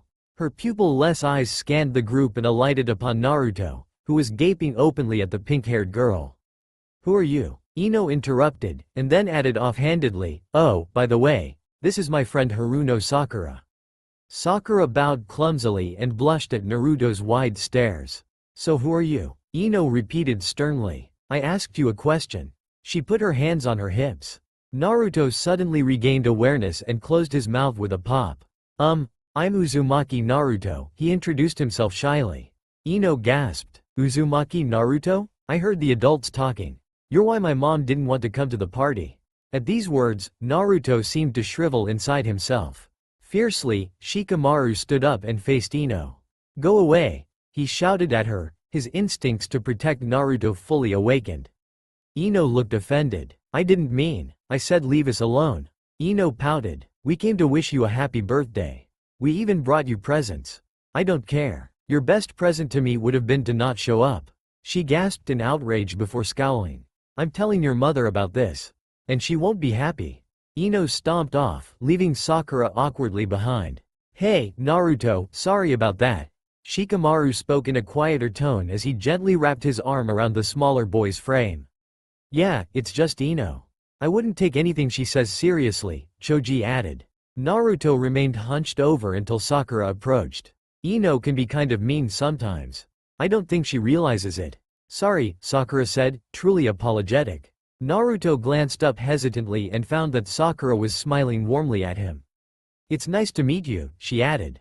"Why you too?" Naruto answered, grinning slightly. "So, I hear it's your birthday too." Naruto nodded. "Well, not quite yet. In about 2 weeks. It's October 10th. Sakura gasped softly at the date and then grimaced ruefully. "That's rotten luck. But happy birthday anyways." "Thanks," Naruto breathed timidly. Shikamaru. "Boys, come inside. It's time to celebrate," called Yoshino suddenly. Shikamaru sighed heavily. "Time to get smothered," he muttered as the group rose and walked inside. As they sat down in the dining room, Naruto got the first glimpse of Ino's imposing father, and felt a small chill race down his spine as those pupil-less eyes connected with his own. Quickly, he looked away and found himself gazing at Ino, who appeared to have overcome her anger since she was smiling exuberantly. "It's cake time," she declared. "Cake?" Naruto repeated in confusion. He knew what cake was and that it was usually associated with parties, but he never expected to have it at his own celebration. "Indeed, indeed," Chiharu sang as she shouldered through the group carrying a massive tray which she set in front of Naruto and Shikamaru. Before both boys sat one cake each, Naruto's respectively in the shape of a ramen bowl topped with a fish cake, and Shikamaru's in the shape of a wistful cloud set against a brilliant blue sky. Naruto's eyes widened incredulously. "This is, for me?" he breathed. Chiharu beamed brilliantly. "This is the Akamichi present to you both. Happy birthday, boys." Even Shikamaru was impressed. "Thanks, Chiharu-san. Ooh, I want the first piece." Ino chorused, but then grew quiet with a look from her father. "Naruto, would you like a piece?" Iruka asked, holding out a knife. "But it's so pretty. I can't eat it. Can't we save it?" he implored.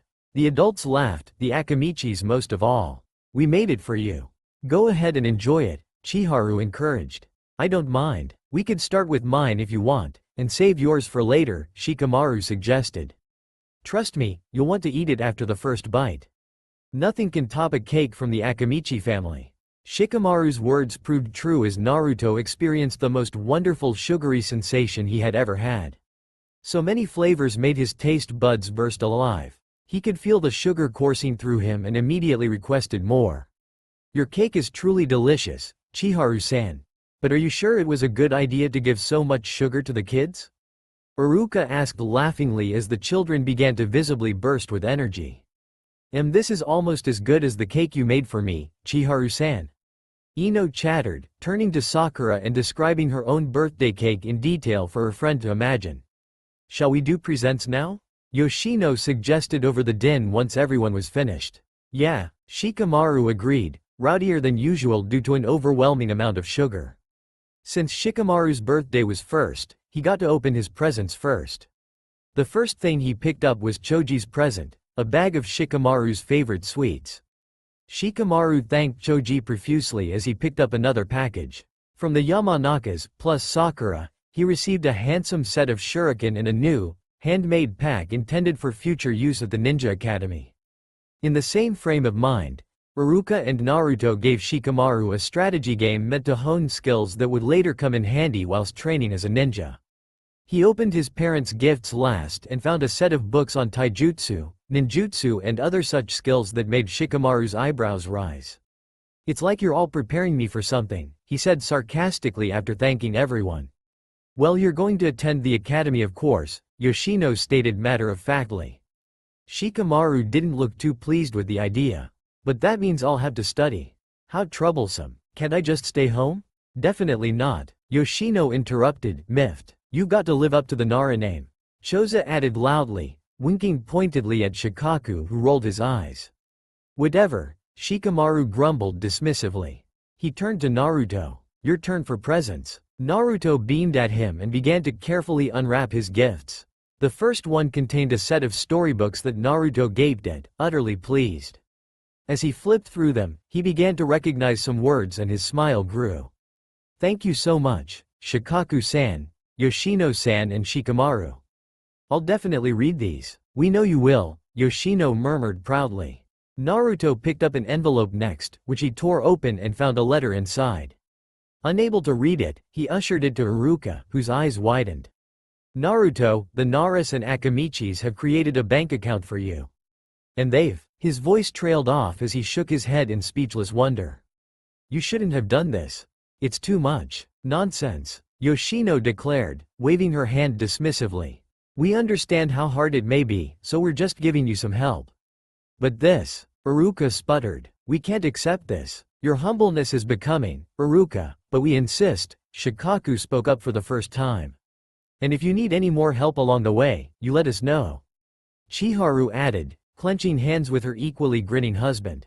"You're much too kind. We don't deserve this kind of generosity," Iruka persisted in vain. "Bah, of course you do. We all want to see Naruto get big and strong." Choza boomed. "So how much is it?" Ino interjected abruptly, but then changed tactics.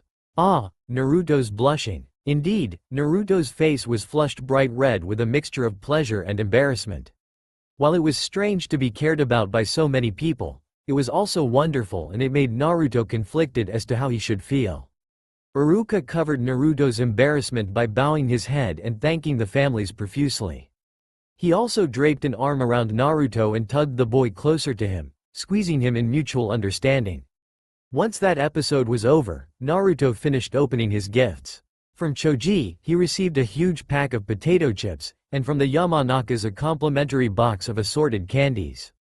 "I hope you like them," Ino said after Naruto had finished thanking them. "Strawberry's my favorite. I'll definitely try it and see," he spoke meekly, recalling his friend's advice. At this, Ino cocked her head and frowned at him. "You know, you're not as weird as I thought."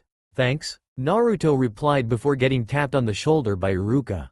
The older man nodded toward the door and Naruto obediently stood and followed him outside as the noise level swelled behind them.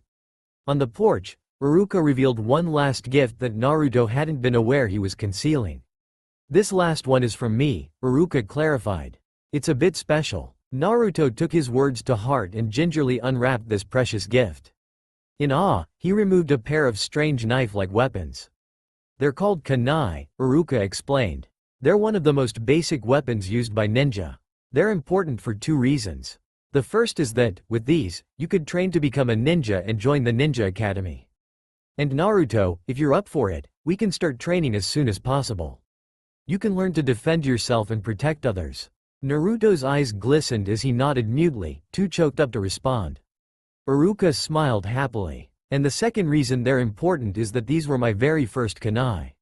Naruto glanced up at Iruka sharply, who merely nodded in confirmation.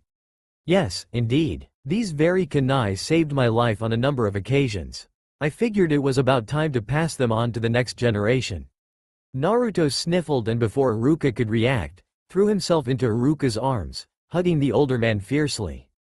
"Thank you," Naruto strained, his face buried in Iruka's chest. Iruka pulled Naruto closer and embraced him in return. "You're welcome, Naruto," he breathed softly. "I hope you've enjoyed your birthday party." "Of course," Naruto sniffed. "This is the best birthday I've ever had." In the weeks following the party, the adults seemed to have formed a tacit, mutual agreement. Upon Iruka's declaration to start training Naruto, Shikaku and Choza took it upon themselves to begin their son's formal preparation for entry to the Ninja Academy. The boys were, after all, 7 years old and the normal admittance age was 8. With a year's worth of training, the boys could truly be ready for the challenges they would face, giving them a huge advantage over the others. Of course, Naruto was a special case. Considering how far behind he was, what with having received little to no education at the hands of Mama-san, his progress was remarkable. Iruka loved to teach, and Naruto was a willing recipient of his practice. Iruka couldn't help but grow proud at his adopted son's determination, for, even though Naruto was still very behind, he put in the most effort Iruka had ever seen in a student, and he knew that in no time Naruto would join his friends. The only problem was that Iruka had to work constantly. While Shikaku and Choza could devote entire days to their sons when they weren't on missions, Iruka had to be at the academy. As such, he always felt that he was depriving Naruto of his true education.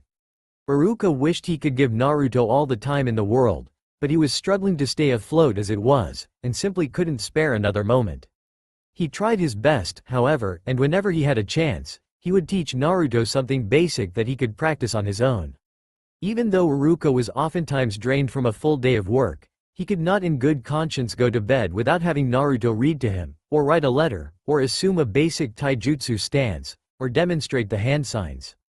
Oftentimes he found himself explaining Konoha history whilst simultaneously making dinner, providing both a fun and educational environment in which Naruto thrived.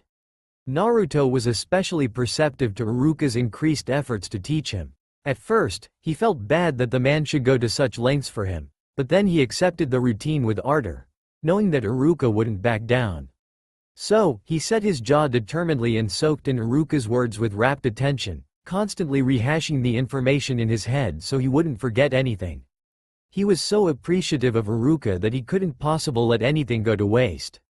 Unfortunately, as much as Naruto loved learning, the fact that Shikamaru and Choji were also training meant that he had less time to spend with them. It seemed that both Choza and Shikaku had much to impart to their sons, so Naruto wasn't necessarily allowed to intrude upon them. While Naruto had the feeling that they would let him join, he found that he couldn't take away from their family time. Besides, he figured that, being part of big clans, they had family secrets that he simply couldn't learn about. Shikamaru confirmed this when they discussed their respective training sessions. It appeared that, while Choji's were physical in nature, Shikamaru was getting a rundown of his clan's history and medicinal practices. While Shikamaru didn't appear too enthused about this new schedule, Naruto knew he was far more interested in this aspect than taijutsu, figuring that the lazy boy preferred mental exercises over physical labor any day. On the other hand, Choji was very excited about his training, commenting enthusiastically about witnessing his father perform and then instruct him how to complete several of their clan's signature techniques. Naruto also noticed that, even though Choji wasn't slimming down or eating any less, his excess weight was turning into hard muscle that would certainly aid him in the future.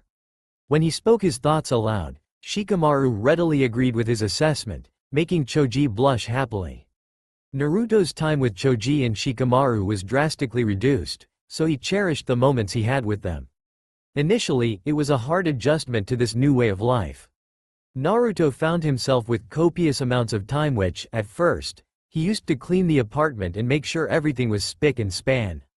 It made Iruka have less things to do, and it made him feel better that he was at least contributing. He wished there was more he could do for Iruka, but the older man continually assured him that as long as Naruto was happy, that was enough. One day while Naruto was in the middle of dusting, there came a knock at the door. Cautiously, Naruto went and opened it, smiling when he saw that it was Inu-san. Inu-san, he greeted warmly. "Hello, Naruto. How are you doing?" "Great," Naruto exclaimed. "Are you here to help me dust?" "No," came the bemused reply. "I have a request from the Hokage. He would like to see you. Would you mind coming now?" Naruto blinked at him and then nodded eagerly, attempting to summon an image of the Hokage in his mind. It had been a while since he had last seen the man. In fact, it had been months. "Follow me." Locking the door behind him, Naruto followed Inu-san through Konoha, dodging the most crowded areas, for which Naruto was grateful. When they stopped, Naruto stared up at the Hokage Tower in wonder. He had seen the impressive building from a distance, but now, standing right next to it, it was truly a sight to behold. "How do you get all the way to the top?" he asked aloud, looking up and up and up with his mouth open. "Stairs. Unless you're a ninja. Want me to give you a lift?" Before Naruto could say anything, Inu-san had grabbed him and they were flying through the air. Wind rushed by him, causing Naruto's vision to blur. It seemed that it took only a heartbeat for them to reach the level where the Hokage was sitting at his desk, at which point they entered through the window. "Ah, you startled me," the Hokage admonished Inu-san as they landed. Naruto swayed a little but was grinning broadly. Would he get to do something as amazing as that when he was a ninja? The thought was too enticing to ignore. "My apologies, Hokage-sama." Of course, the Hokage answered sternly, though his lips threatened to twitch into a smile as he eyed Naruto. "So, Naruto, it's been a while," he continued. As Inu-san backed away to give them privacy, Naruto stepped forward and shyly glanced at his feet. "Yeah, I wanted to check up on you, to see how you were doing with Iruka. I must admit that I was a little concerned at first." "No," Naruto interrupted and then quieted. "I mean," he said more softly, I love being with Iruka. He found that he couldn't quite put his feelings into words, but when he lifted his gaze, he found that the Hokage's eyes were reflecting understanding. "You don't know how happy that makes me. I am so glad you found a good home, Naruto," the old man said sincerely. Indeed, the skin around his eyes seemed to loosen a little as he spoke those words.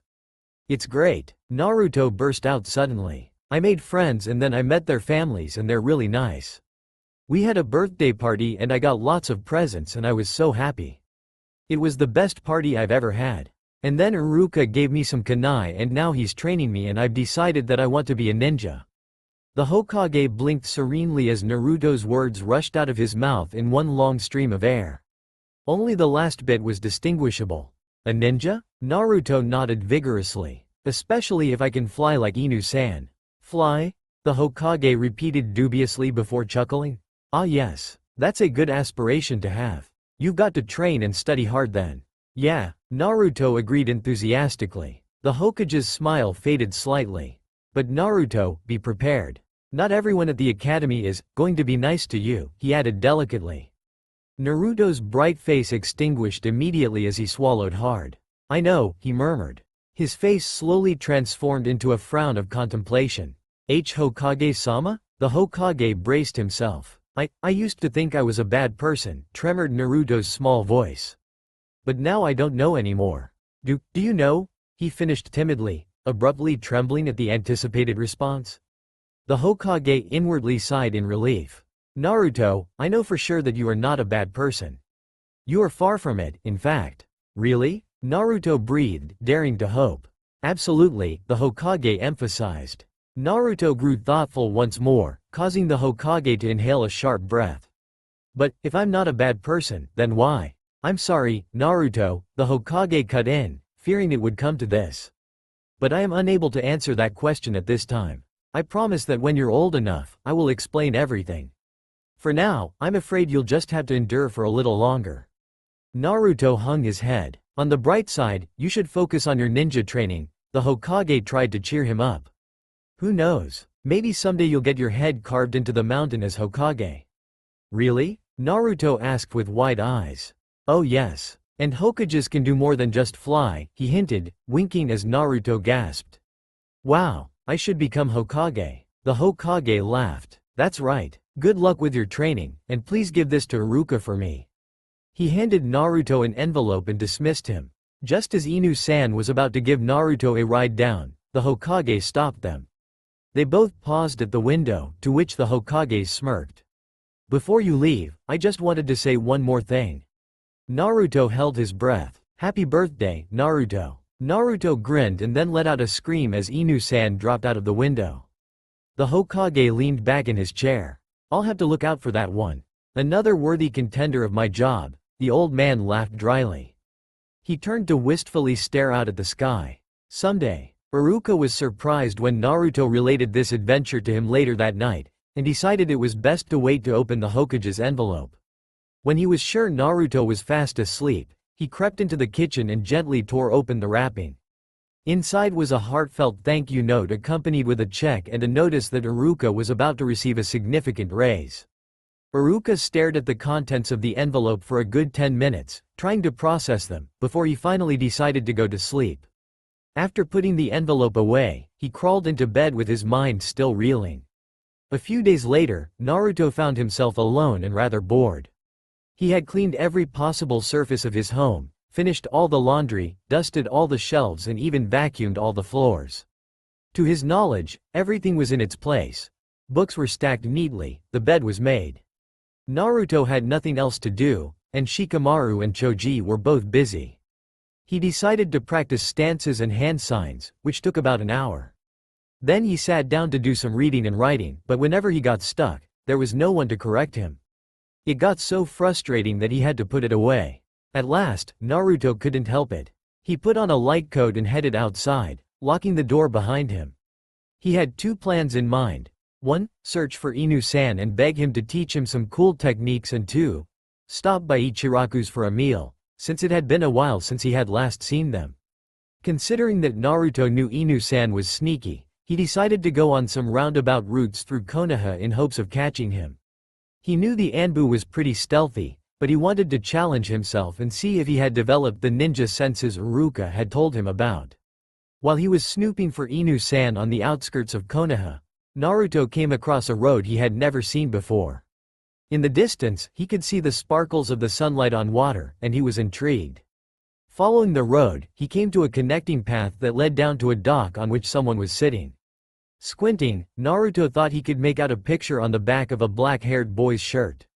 He gasped when he realized who it was. The red and white fan was unmistakable. Naruto was staring at the last surviving member of the Uchiha clan. Uchiha Sasuke. From where Naruto was standing, the boy didn't look out of place, and yet so much had happened to him that it seemed odd that he was so normal looking. Naruto wondered what he was doing all by himself, staring at his reflection in the water. Was he practicing a technique?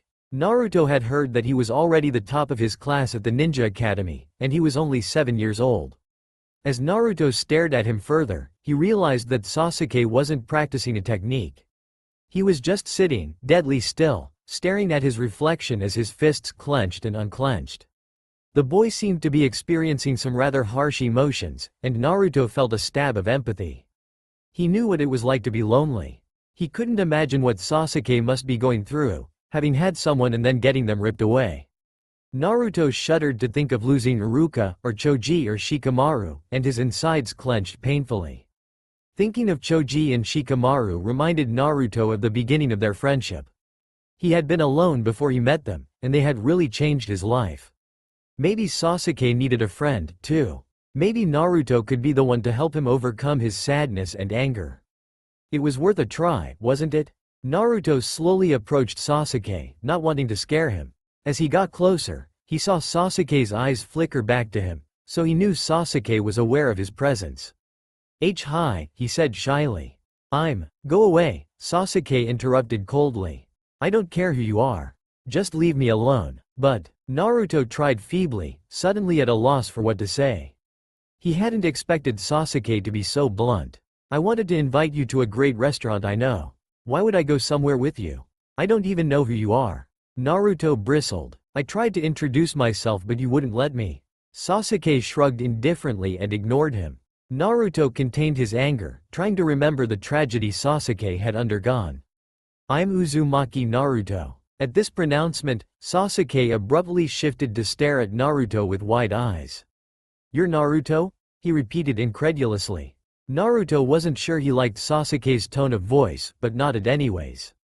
You're the one everyone calls a monster? Naruto swallowed. Yes, he uttered quietly, willing himself to not look down at his feet in shame. Suddenly Sasuke burst out laughing. It was cruel and deriding, and when it finally stopped, his lips curled into a sneer. You do realize who I am, right? He demanded. Naruto clenched his fists. Of course I do. Then you realize that I can't possibly be seen with a freak like you. Why would you invite me anywhere with you? Naruto bit back his tears. Because I was trying to be nice, he shouted. Yeah, well, I don't need your pity, freak. Sasuke yelled back. I don't need anyone's pity. I wish everyone would just leave me alone. Fine, I will. Naruto screamed as he turned on his heel and stomped away. When he finally returned to Konoha, a thin film of tears had obscured his vision, so he paused to wipe them away. How could Sasuke be so cruel? He was only trying to help him. Maybe he was just too far gone, Naruto surmised. Maybe Sasuke didn't deserve anyone's help. Even though his mind accepted these conclusions, Naruto couldn't help but feel his heart tighten. He understood Sasuke just a little too much. After composing himself, he re-entered Konoha with the purpose of dining at Ichiraku's, foregoing his impossible search for Inu-san.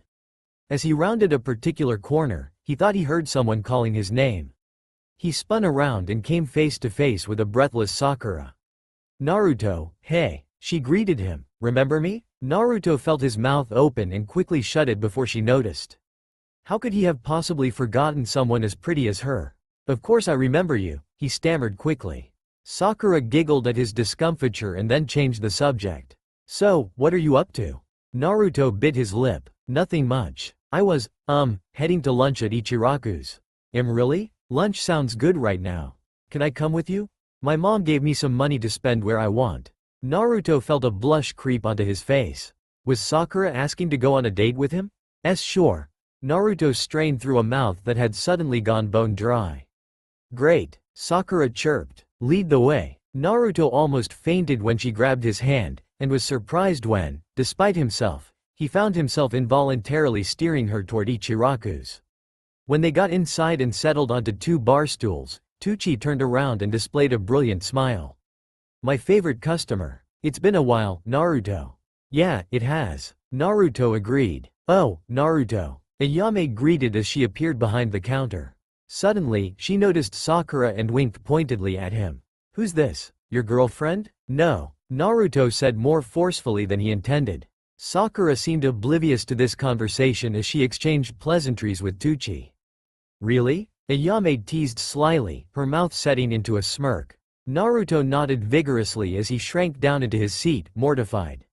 Ayame laughed and turned to her father. "What do you say we give Naruto and his friend here a discount?" Tucci pondered this for a moment before his face lit up. "Why, of course. That's a wonderful idea. Now, Naruto, are you going to introduce us to your friend or what here?" "Oh, I'm Haruno Sakura," Sakura introduced herself. "It's nice to meet you." She glanced at Naruto. "I didn't know you were a regular customer here." Naruto shrugged. "Yeah, I started coming here a few months ago." "Then you must have tried everything on the menu." "What's good?" "Well, I've actually only had the ramen. It's my favorite." "Ramen?" Sakura repeated dubiously, scrunching up her face and thought. I guess I'll try it. I'll have whatever Naruto's having," she declared to Tucci and Ayame, whose smiles broadened at Naruto's further embarrassment. Luckily, as they waited for their meals to arrive, Sakura asked Naruto about what was going on and he easily slipped into the description of his daily routine. Sakura seemed interested in his ninja training, although she was more surprised at his inability to read and write. Naruto grew very shame-faced and discouraged at this, but was fortunately brought out of this mood when their orders arrived. Although Sakura didn't enjoy her ramen nearly as much as Naruto did, she still thought it was tasty and finished it to the last drop. At the end of their meal, they paid their bill and bade farewell to Ayame and Tucci, who, on their way out, wished Naruto a happy birthday. Out on the street, Sakura asked if Naruto had anything he had to do. "Not really," he answered uncertainly, not knowing where she was going with this. "I just promised Ino I'd come stop by her house today." "Want to come?" Naruto tried but didn't have time to decide as Sakura grabbed his arm and dragged him along. They ended up at a lovely flower shop that Naruto hesitated to enter. "What's the matter, Naruto?" "I don't think," he trailed off, Ino's blood words coming back to him. "Uzumaki Naruto? I heard the adults talking. You're why my mom didn't want to come to the party." "Naruto?" Sakura repeated, frowning in concern. "Oi, Sakura, you came," cried a voice as Ino bounded out of the shop wearing her typical outfit but this time with a blue apron over it. "Ino-chan," Sakura greeted, smiling at her friend. "Ah, you brought Naruto," Ino said in surprise, noticing the blonde and giving him a measuring glance. "That's good I guess. More hands to help me. My mom said that we need to repot the roses and petunias, and there are tons of them, so there's no way I can get them done by myself. Come inside and help." She gestured wildly. As she and Sakura walked forward, they abruptly stopped, seeing as Naruto wasn't following them. Ino's face grew apologetic. "Oh, my mom's not here at the moment. I'm really sorry for what I said before. I wasn't really thinking. I mean, it's weird that my mom doesn't like you even though she hasn't met you. I asked my dad about it and he said that there's nothing wrong with you, so I guess you're okay. As long as mom isn't here, that is." "Oh," Naruto replied after a short silence. "Is it still okay for me to come in then?" "Definitely," Ino answered, flipping her hair. "My dad's fine with you, remember? As long as my mom doesn't find out. It's so weird that she has such a grudge against." "Hey, what are you looking at?" she demanded forcefully, scowling. Startled, Sakura and Naruto followed Ino's gaze as she glared at a man across the street. "He's looking at us weirdly," Ino explained before sticking out her tongue. "Leave us alone, creep," she called as the man turned away. Naruto tried to contain his rising panic. The man wasn't glaring at them, he was glaring at him. It seemed that Sakura and Ino were still oblivious to his usual treatment. He had actually been lucky that morning with Sakura, since no one had gone out of their way to be cruel to him. He figured that those who hated him were either used to his presence in the village, or didn't want to get involved with Sakura as well. For her part, Sakura had been pretty focused on her goal and wasn't really paying attention to her surroundings and those shooting Naruto some less than friendly looks. Thanks to that, Naruto had escaped unscathed, though now fear bubbled so intensely in his stomach that he felt nauseous. The moment passed, however, as Ino rolled her eyes and ushered them inside without another word on the matter. As they walked through the door, Naruto felt like he had physically walked into a wall of smells. It was so sweet that it was almost disgusting, and Naruto had to stop and take some deep breaths to become accustomed to it. He glanced up when he heard giggling. "I forgot how some people react when they first enter our shop," Ino commented, hiding her grin behind her hand. "I guess I'm just used to it by now." "Alright," she clapped her hands together. "Let's get working. Oh, and be careful of the thorns, they're sharp. I would give you gloves, but there's only one pair small enough, so I'll let Sakura use them." "Okay, Naruto?" With a nod, Naruto quickly found himself drafted into repotting plants, and not long after he decided that it wasn't a very fun task. Even though Ino gave him an apron, he still felt like he was getting dirt all over the clothes Iruka had worked so hard to buy him. It was also tricky to be gentle with the flowers, as Ino continually yelled at him to not pull so hard, or to be careful to not crinkle the leaves and to not touch the petals. As the three performed this menial labor, Naruto was also struck with an interesting observation. It seemed that the girls weren't working as hard as he was because they insisted on talking. And talking. And talking some more. Reflecting on his time with Shikamaru and Choji, he couldn't help but notice a key difference. When he was with them, they often lapsed into comfortable silences, having exhausted all possible topics of conversation. But these girls had endless things to talk about. One second they could be discussing clothes, and then the next their favorite ice cream toppings. Was there anything they didn't discuss? What was the point of talking about everything? Naruto was so wrapped up his thoughts that he wasn't watching what he was doing. Suddenly, he hissed in pain as a thorn sliced open a tiny cut on his finger. "Oh no, are you okay?" Ino asked. Sakura just looked faint as beads of blood appeared. "I am fine," Naruto stammered. "I hate when that happens," Ino continued. "Let me get you a bandage." "And no, it's okay. I don't need one." Ino stopped short. "Huh?" She and Sakura's eyes grew huge as Naruto held up his finger and showed them that the cut and blood had miraculously disappeared. "How did you do that?" Ino demanded, recovering first as Sakura simply blinked in amazement. "I've always been able to do it," Naruto murmured in a small voice. Iruka had told him that his ability to heal quickly was unusual, and that he should try not to broadcast it. Unfortunately, by this point it was too late, and Naruto was starting to feel that fear well up within him again. For some reason, the fear was tinged with annoyance. He was angry at himself for fearing that they wouldn't accept him for being different. He had never experienced such frustration at his instinctive reaction before, although he knew where it came from. Since nearly everyone had been open to his strangeness lately, it seemed that fear was pointless. All his friends stood testament to that. Why should he constantly be afraid? Despite this new feeling, he couldn't deny his anxiety as doubt laced his frustration. Sakura and Ino had been silent for a few moments now after their continuous chattering from before, and that was worrisome. It wasn't like them to be quiet. He braced himself for their rejection, and began to fumble with the ties on the apron. I wish I could have that ability, Ino spoke up suddenly with a wistful tone. I mean, that's amazing. She gasped in realization. Is that why my mom doesn't like you? When I was younger, I got really sick and she wanted me to get better really fast, but I didn't. Is she jealous of you? 'Cause you're kinda different. You have lines on your face and you can heal really fast. Is that the reason? Naruto found he couldn't process what she was saying, so he gave an ambiguous, meek response. Wow, have you ever tested it? Ino continued, as Naruto stared at his feet, mumbling that he hadn't. Sakura couldn't help but notice an odd glint in her friend's eyes. Ino, she whispered, somehow frightened. Ino didn't hear her and plowed on. My family has always researched flowers and their medicinal properties, but we've never found one that can heal people so quickly and cleanly. I mean, it's like your cut never existed. Wow, she blew out a breath, her energy evaporating as she collapsed against the countertop. She laughed thinly. Guess I got a little carried away there. Sorry, Naruto, she apologized, grimacing. I always say too much. Naruto attempted a weak smile, rather relieved that her tirade had ended. So, Sakura, what we're talking about. I'm not kidding when I say we need to get back to work. They need to be done before my mom gets back. Sakura found that she didn't have quite the same passion for talking that she did before. Something about the frenzy in Ino's eyes unnerved her deeply. Perhaps she was just being too sensitive, as usual. When they heard the sound of a door opening, Naruto was quick to depart, not wanting to get caught. Before Ino's mother, Hanako, appeared, Sakura hurriedly leaned over to Ino. I wouldn't mention it to your mom, she advised.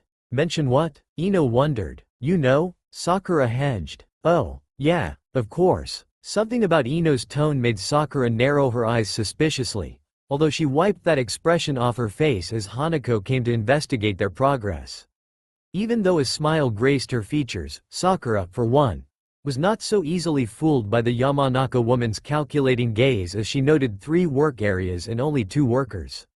Still, she continued to smile as if nothing was amiss.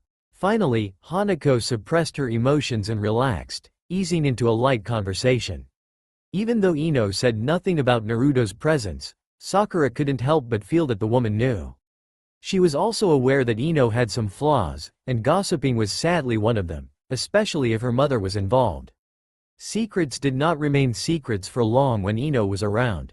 When Sakura finally left, she pleasantly waved goodbye and silently headed back to her home.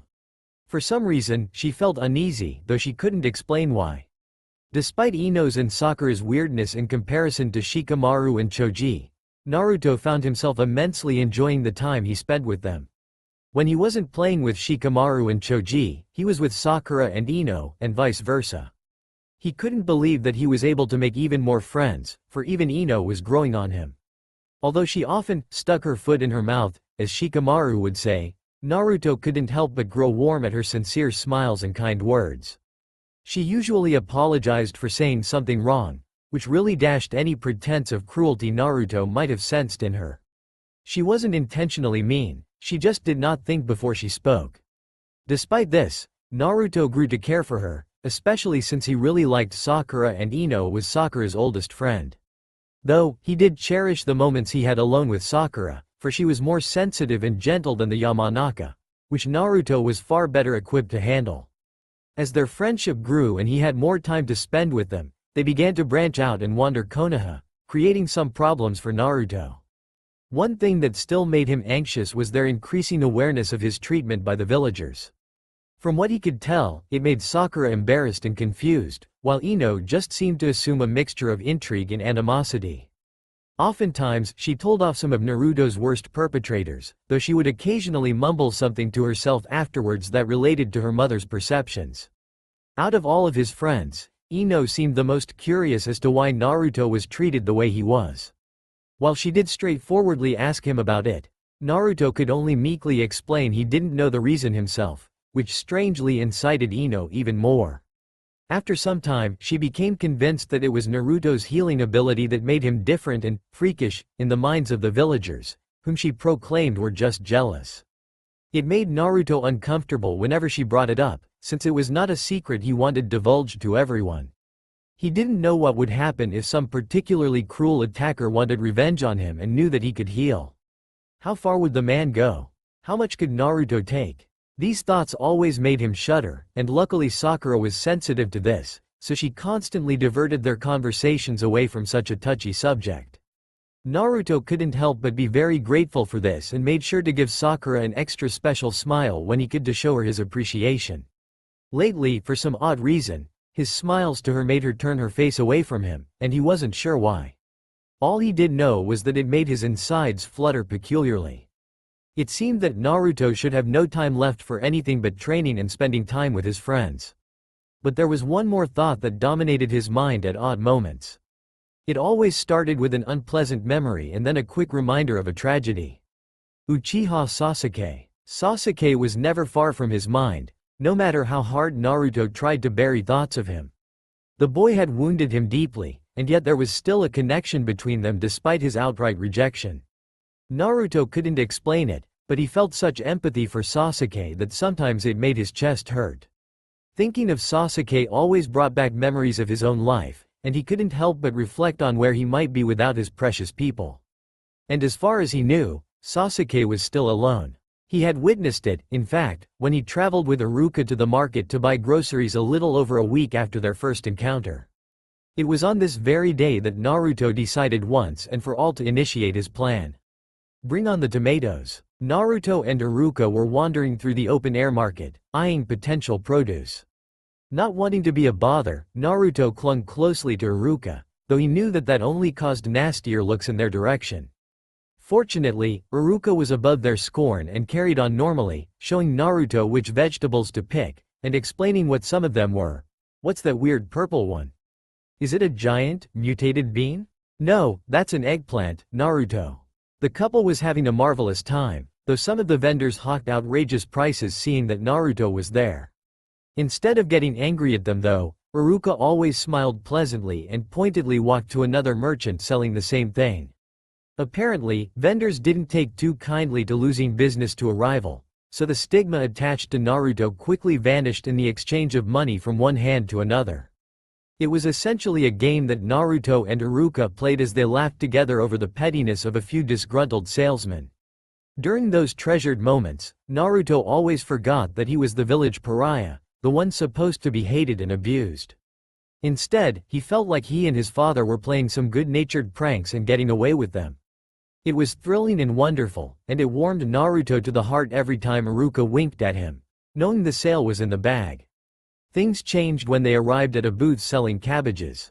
While Iruka skillfully haggled with the vendor, Naruto idly gazed around, careful not to touch anything in the process. It was then that he noticed a newcomer to the market, and he was not the only one.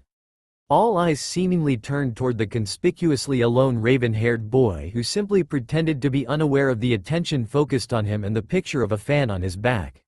Then it began, the whispering. Naruto watched as the boy shrank slightly, almost imperceptible except to those who understood. And Naruto intimately understood. No matter how quiet the whispers were, you could never be oblivious to them, never oblivious to the shooting glances that sliced through the air. Sasuke knew it, too. Naruto watched as Sasuke steadfastly assumed a blank, nearly indifferent expression. Ah, so he had a mask as well. This one was stronger than Naruto's, since the emotions behind it were so well honed. It remained stony as each hushed word assaulted him, as each person drew up in shock at witnessing the last survivor of the Uchiha clan. No cracks appeared even when an old grandmother blurted aloud how sad it was that this boy was all alone. Naruto was impressed with Sasuke's performance, but it wasn't flawless. He saw Sasuke's knees tremble slightly, and his shoulders slump further as time progressed. Was he the only one who truly saw? Even Iruka was looking at Sasuke now, distracted from his purchase when the whole area quieted at the boy's arrival. As Naruto gazed up at Iruka's face, he realized that the man did not quite see all that was happening, all that Sasuke was hiding. Only Naruto could read the underlying sadness, rage and fear pent up inside of him. And suddenly, Naruto realized why. He was staring at himself. For the first time since he could remember, no one was looking at him, deriding him, belittling him with their vicious words. All attention was devoted to a new outsider. This one may not have been hated, but instead he would endure perhaps a worse fate. He would be pitied. He would be seen as different because of the tragedy he had undergone. He would be discussed in quiet undertones in voices of haughtiness, voices who thought they understood and knew what was best for him. But they were pompous and, most importantly, they were wrong.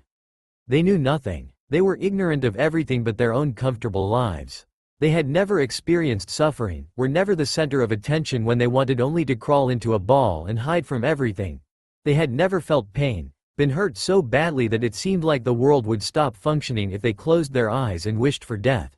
They had never been so completely and utterly alone that even shadows were comforting.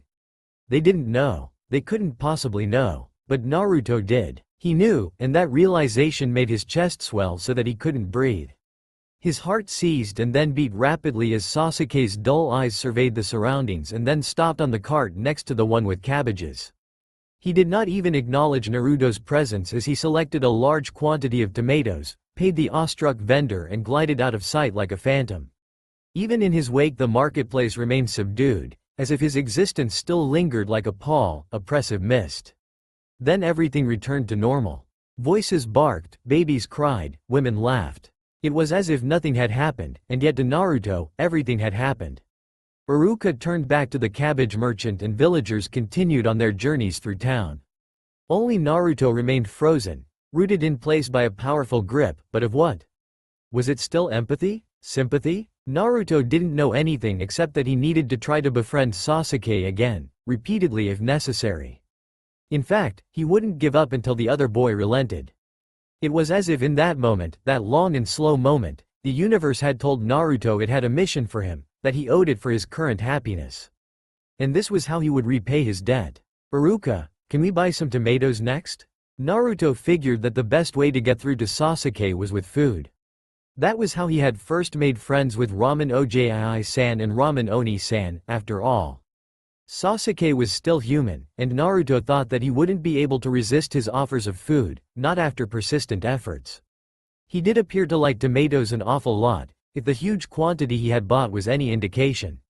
Naruto started the next day when he hastily grabbed a tomato and headed out the door. He found Sasuke sitting again at the dock where they had first met each other.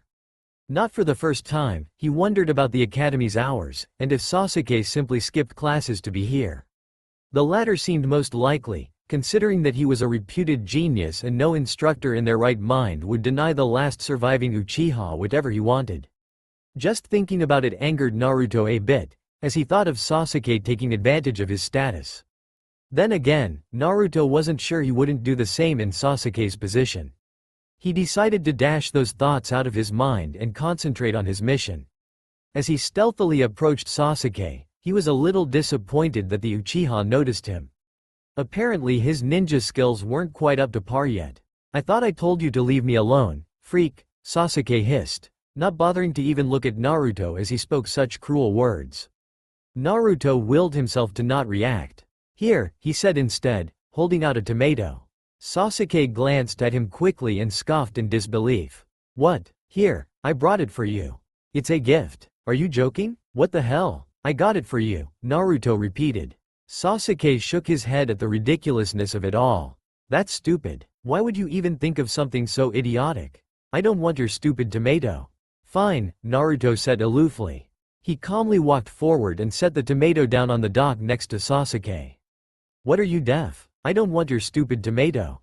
But even as Sasuke said this, his eyes did not leave the fruit sitting next to him, and Naruto noticed with satisfaction that he didn't fling it off the dock. It was a start. "Enjoy it," Naruto called over his shoulder as he turned to walk away. He felt pounding vibrations as Sasuke leapt to his feet and no doubt glared after him. "I said I don't want your stupid tomato," Sasuke spat furiously. "Then don't take it," Naruto answered indifferently. Sasuke gritted his teeth. "You probably poisoned it anyways," he shouted. At this, Naruto spun on his heel and eyed Sasuke pointedly. "But isn't poisoning a tomato hard to do? How would an idiot like me know how to do that?" With that, Naruto left Sasuke with his mouth agape and his whole body visibly trembling with rage and confusion. He smiled to himself. Day 1. Success. Unfortunately, Day 2 didn't work as well. Sasuke seemed so convinced that Naruto was playing mind games with him that the instant Naruto set the tomato down, Sasuke picked it up and hurled it into the water, sneering as Naruto tried to keep the disappointment off his face. Day 3 wasn't much better, as Sasuke repeated his earlier actions and grew so annoyed at Naruto's presence that he vilified him more than he had ever done so before. As Naruto left, he found that, this time, he was the one trembling with hurt and sadness. By day 5, Iruka was getting suspicious of Naruto's escapades and strange mood swings. He tried to coax the information out of him, but Naruto was reluctant to share, wanting to completely succeed before he let Iruka know. In the meantime, he wouldn't give up. He was determined to get through to Sasuke. Day 7 brought about a change, and also a strange confrontation. For one, instead of reacting to Naruto's presence, Sasuke simply ignored him. He refused to respond to Naruto's words, and pretended that he didn't exist. Even as Naruto inched away, Sasuke didn't move. He neither touched nor threw away the tomato beside him. As Naruto journeyed back to Konoha, he couldn't help but ponder over Sasuke's odd behavior.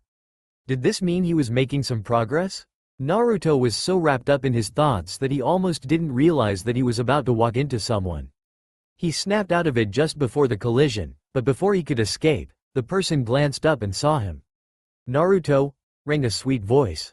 Naruto felt his heart hammering in his chest. She had such a striking resemblance to Ino that he instantly knew who she was. He involuntarily took a step backward. "Don't be afraid, dear," Hanako implored him. "I was actually looking for you." She smiled at him. "I wanted to thank you for helping my daughter a little while ago."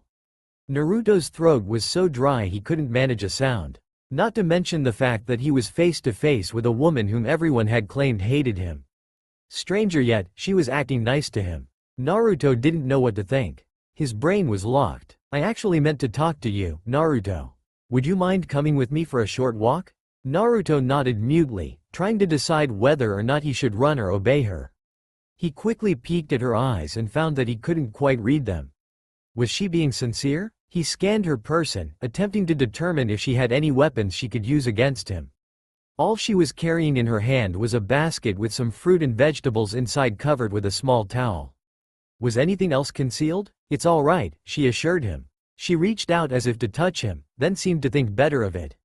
Naruto figured she didn't want to frighten him as she quickly withdrew her hand.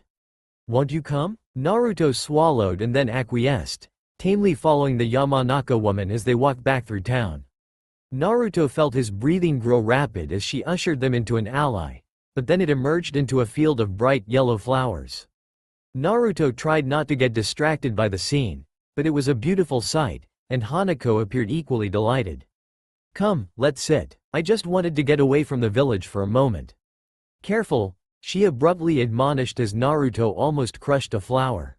Naruto froze, his body quaking fearfully, as Hanako hurriedly tried to cover her mistake. "I'm sorry. Flowers are just very dear to me." Naruto meekly accepted this explanation and carefully sat down across from the woman, shyly avoiding her gaze. "I brought you here because this place calms me. And I need calm for what I'm about to do," she said, her voice a bit strained. Naruto braced himself. "I wanted to apologize to you, Naruto." Naruto gasped in surprise and stared up at her without thinking. Hanako smiled thinly. "Yes, I truly do. You've been such a good friend to Ino, and I really wanted to apologize for my behavior. I realize that you've gotten a certain impression of me, and I just wanted to explain myself. You see, Naruto, like you, I was an orphan," she spoke in a tight tone. "I feared that if I saw you, or came near you, that I would be reminded of all the pain I experienced as a child. Do you understand?" Naruto gazed at her in wonder, abruptly feeling ashamed that he had been so afraid of her. "I understand," he murmured timidly. Hanako smiled sadly. "I thought you would. It was very hard for me to lose my parents." Her voice grew choked up and she had to pause a moment before she could continue. "I didn't know how to explain my feelings to Ino. As smart as she is, I'm afraid that she just wouldn't be able to understand, having not experienced such a thing. I believe I also spoke rashly to her, which is what gave her the false impression of me that she passed on to you. I am truly sorry for everything, and I hope you can forgive me." Hanako bowed her head, hiding her face from Naruto. Naruto was touched by this gesture. briefly wondering how he could have been so mistaken about Ino's mother. "I forgive you," he said softly, smiling unsurely as Hanako raised her head and he saw tears glistening in her eyes. "Thank you, Naruto. And I want you to know that you are welcome in my home anytime. I'm sure my daughter would appreciate the help." Naruto nodded, overjoyed. "Thank you, Hanako-san." Hanako beamed back at him before suddenly crying out. "Oh my," she breathed as she held aloft the towel of her basket, which she had been wringing so fiercely with her hands that it was all wrinkled. She exhaled slowly, laughing gently. "I guess I got a bit emotional there." Naruto just giggled in response. That night, as he related his meeting with Hanako to Iruka, Naruto was fairly bouncing around the kitchen. "She was so nice. I feel so bad for thinking things about her." Iruka frowned thoughtfully. "It's not your fault, Naruto. I had misgivings too. Is something wrong, Iruka?" Iruka was silent for a moment before shaking his head. "No, I guess not. Just make sure you don't overstay your welcome at the Yamanakas," he warned. "I won't," Naruto promised as he skipped into his room to practice reading. Iruka stared after him, the frown still on his face. At last he sighed and relaxed, shrugging. "Whatever," he said to himself as he trailed after Naruto. "We haven't seen each other in forever and you're late?" Shikamaru demanded as Naruto trotted up their favorite hill outside of Konoha. Choji was already there, lounging next to Shikamaru as the Nara finally decided he was exerting too much effort and lay back on the grass. "Meh, whatever. What were you doing, Naruto?" Choji spoke up, offering him some potato chips which Naruto gladly accepted. As he lay down in his spot, he answered, crunching thoughtfully. "I just had something to do," he hedged. The others decided not to pursue the subject, so Naruto was left to his own thoughts for a moment. That morning, things had not gone well with Sasuke. The Uchiha still insisted on ignoring him, making Naruto wonder if he was getting anywhere. At this point, it seemed he was regressing. He almost wished Sasuke would go back to yelling at him, for at least it was some kind of reaction. Naruto knew that it would take Sasuke a while to be able to trust anyone again, so he figured he could wait. But how long would this take? He knew he wouldn't give up, but he was starting to lose hope. What if Sasuke never came around? Sighing, he decided to stop thinking of these serious things and focus on the positive. For one, he was spending time with Choji and Shikamaru, which he hadn't done in a while. For another, they were peacefully cloud-gazing, which always made Naruto happy. "So, how is training going for you guys?" Choji brought up innocently. Shikamaru groaned. "Don't remind me. It's so boring and blah. My dad is a serious crazy person." Naruto and Choji laughed. "Your dad's not crazy." Naruto giggled. "Not when you're around," Shikamaru insisted. "But alone he is like, I am a ninja, and you will be a ninja, so you must listen to me if you want to become anything to this village." "That sounds about right," Choji agreed. "Although my dad's always been like that." "Is Iruka crazy to you, Naruto?" Shikamaru asked. "No, he's really awesome. Yesterday, he taught me this really cool stance and said that if I master it, no one can knock me over." "Have you mastered it yet?" "Nope, I got knocked over," Naruto admitted sheepishly as they all laughed. "But I've been practicing every day." "Every day?" Shikamaru sounded dismayed. "I am really not looking forward to going to the academy. If the teacher's lectures are as boring as my dad's, I'm definitely going to fall asleep in class." "We'll just have to wake you up then," Naruto said. "Or we could have Ino do it. She talks loud enough to be like an alarm clock." Choji giggled. "That's for sure." Shikamaru rolled his eyes. "Speaking of Ino, Naruto, I hear you've been hanging out with her a lot lately." Naruto's insides squirmed a bit, not wanting his friends to judge him. "Well, yeah, she's actually not so bad when you get to know her. Besides, Sakura's there too." "Sakura?" Choji repeated. Shikamaru gasped and flipped onto his belly to give Naruto a knowing smile and wink. "I think you have a crush on Sakura," he said in a sing-song voice. Naruto was horrified. No I don't." Choji and Shikamaru exchanged glances before bursting into song. "Naruto and Sakura, sitting in a tree." "No, it's not like that." Naruto interrupted fiercely, blushing hotly. "Sakura's just really nice and Ino is too. I like spending time with them, that's all." The boys gave Naruto a break as Shikamaru smirked. Alright, I just don't envy you spending time with Ino of all people. But at least she's being nice to you." "Yeah, and her mom is really nice too," Naruto added, filling them in on his and Hanako's encounter. Wow, that's really great, Naruto. Choji agreed, beaming at his friend. Huh, I never would have thought that, Shikamaru remarked. He shrugged. Whatever. I have been known to be wrong sometimes. Or all the time, Choji cut in, laughing as Naruto joined him. Shikamaru was not amused. Hey, that's not very nice. Whatever happened to my nice friend Choji? He turned into a big, Akamichi ninja. Choji laughed. Great, Shikamaru muttered sarcastically, then feigned dramatics. Well Naruto, I guess it's just you and me now. Nope, sorry Shikamaru, but I'm going to be a ninja too. Maybe even Hokage. So you're both going to abandon me? Shikamaru said in a fake, choked-up voice. Some friends you are. Ah, Shikamaru, we'll never abandon you, Choji said, suddenly serious. Not ever, Naruto added sincerely. There was an uncomfortably emotional silence that followed before Shikamaru spoke up. And I'll never leave you guys either. S3, we'll be great. Yeah, Choji and Naruto chorused, returning their gazes to the sky. Naruto stared down at the dock forlornly. What would Sasuke be like today? Naruto steeled himself for the worst as he approached. At first, Naruto thought Sasuke was employing the same ignorance as he had been for the past several days. Then, all of a sudden, as Naruto turned away, there came a dead voice. Why are you doing this? Naruto stopped dead in his tracks. Why? Sasuke sounded defeated, exhausted. What do you want? Naruto slowly turned around to find Sasuke still staring out at the water with slumped shoulders.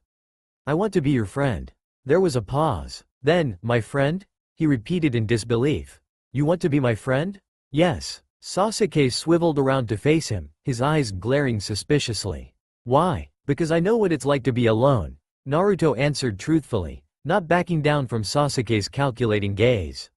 Do you pity me? Sasuke sneered, leaping to his feet. I thought I told you I didn't want your pity. That I wanted to be left alone. You are alone. At these cold words, Sasuke gave a strangled sob. You think you know me, but you have no idea. How can you possibly think you understand what I'm going through?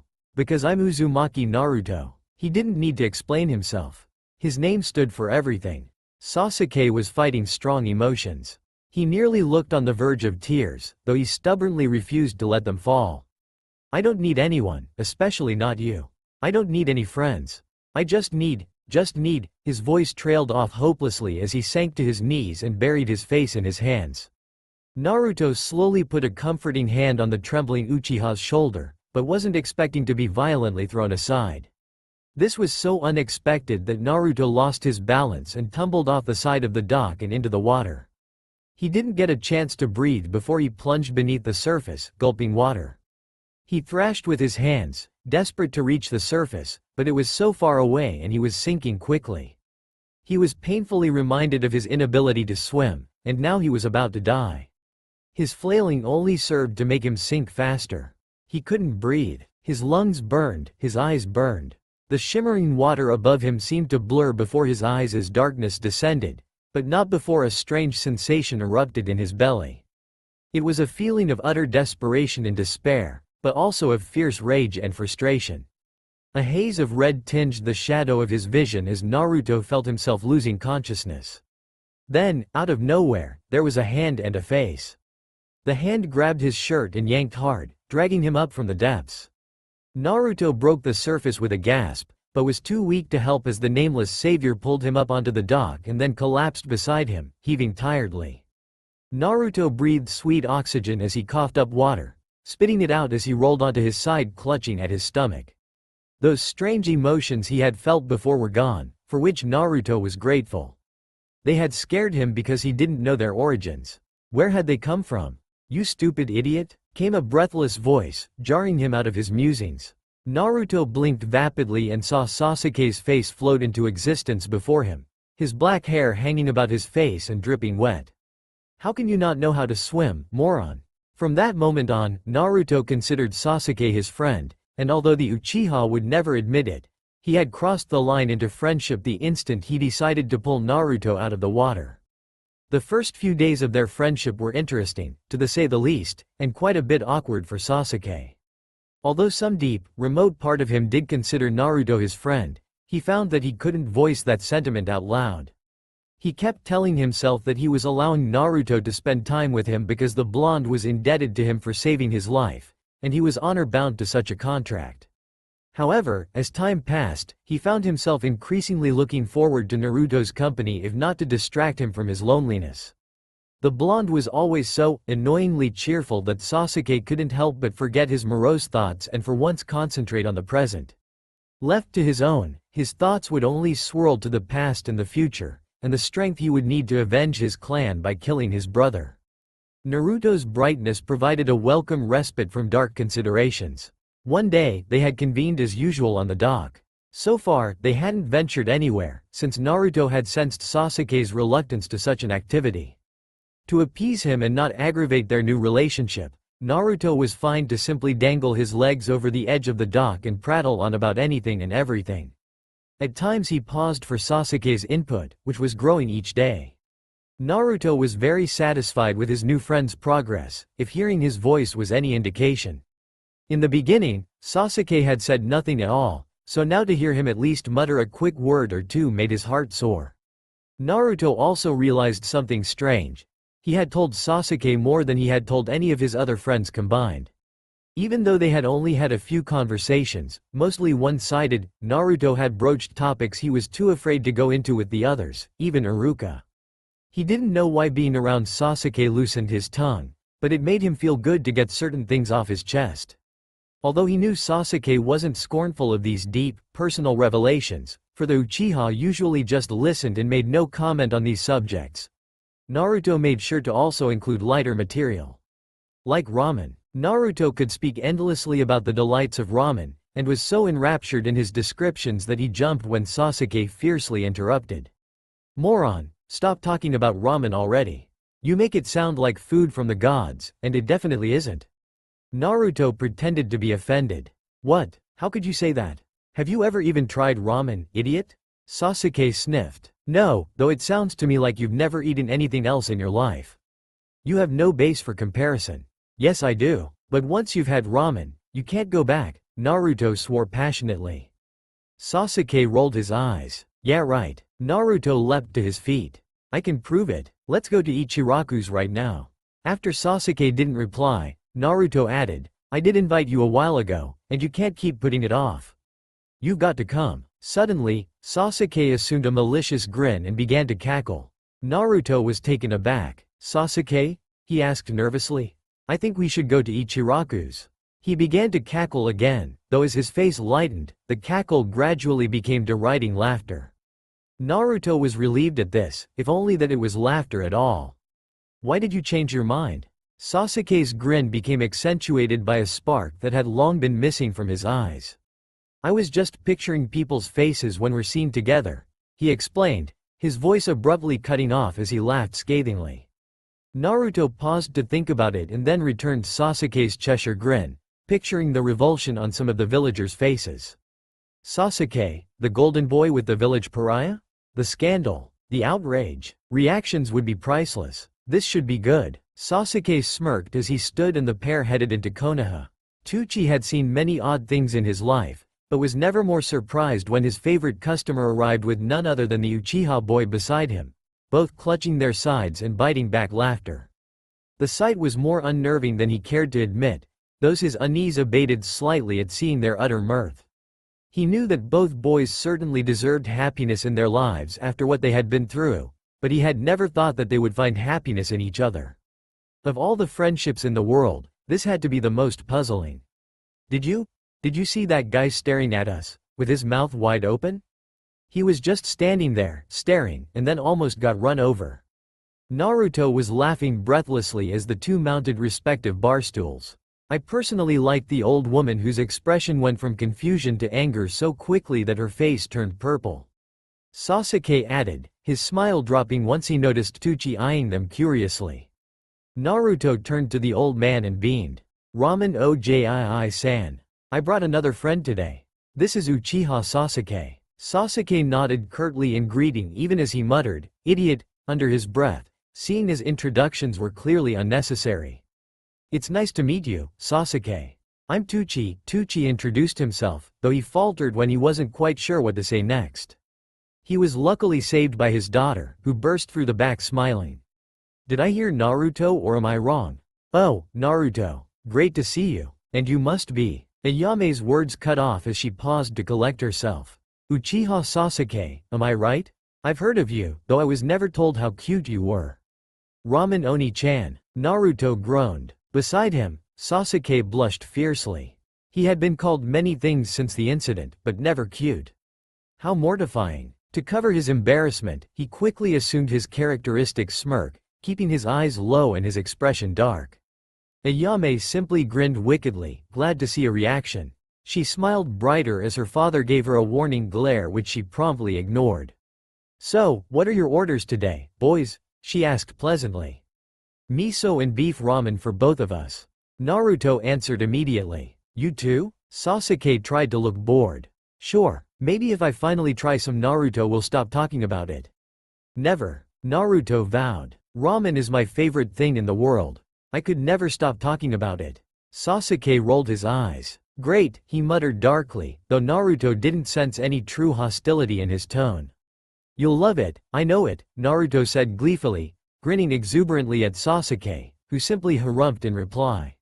So, how's your training coming along, Naruto? Ayame asked as her father went to fill out the orders. It turned out that Naruto and Sasuke were the only occupants that afternoon, though Tucci perfectly understood why. It would be far too bizarre to sit in a restaurant where Sasuke and Naruto chatted away amiably with each other. Not to mention really uncomfortable. Looking back on it, Tucci could sympathize with his fellow villagers' reactions, no matter how peculiar they might have been. My training's going great, Naruto chattered. I get up early every day and practice with Iruka before he goes to work, and I think I'm really getting better. Though there are some things I'm having trouble with.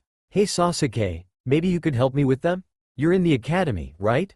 I was. Naruto frowned. Ayame took this as her cue to exit into the back, not wanting to really intrude upon their conversation and knowing that Sasuke would be guarded around her. What do you mean that you were in the academy? Don't you still go every day? Sasuke scoffed. Are you an idiot? What, you thought they were letting me skip classes so I could sit on the dock all day long? The Hokage granted me a leave of absence since, he trailed off and Naruto swallowed unsurely. Oh, but you were in the academy? Didn't you get in when you turned 6?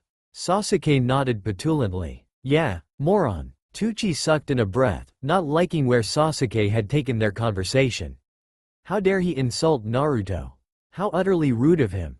It didn't matter who he was. Tucci wouldn't stand for that. He was about to cut in when Naruto spoke up gently, seemingly determined to not let Sasuke's barb affect him. Then you know some really cool techniques, I bet? Sasuke gazed at him, though Naruto was staring down at the counter. He felt somewhat bad that he had reacted so bluntly, but he found he couldn't apologize. Of course I learned some cool techniques, he stated coldly.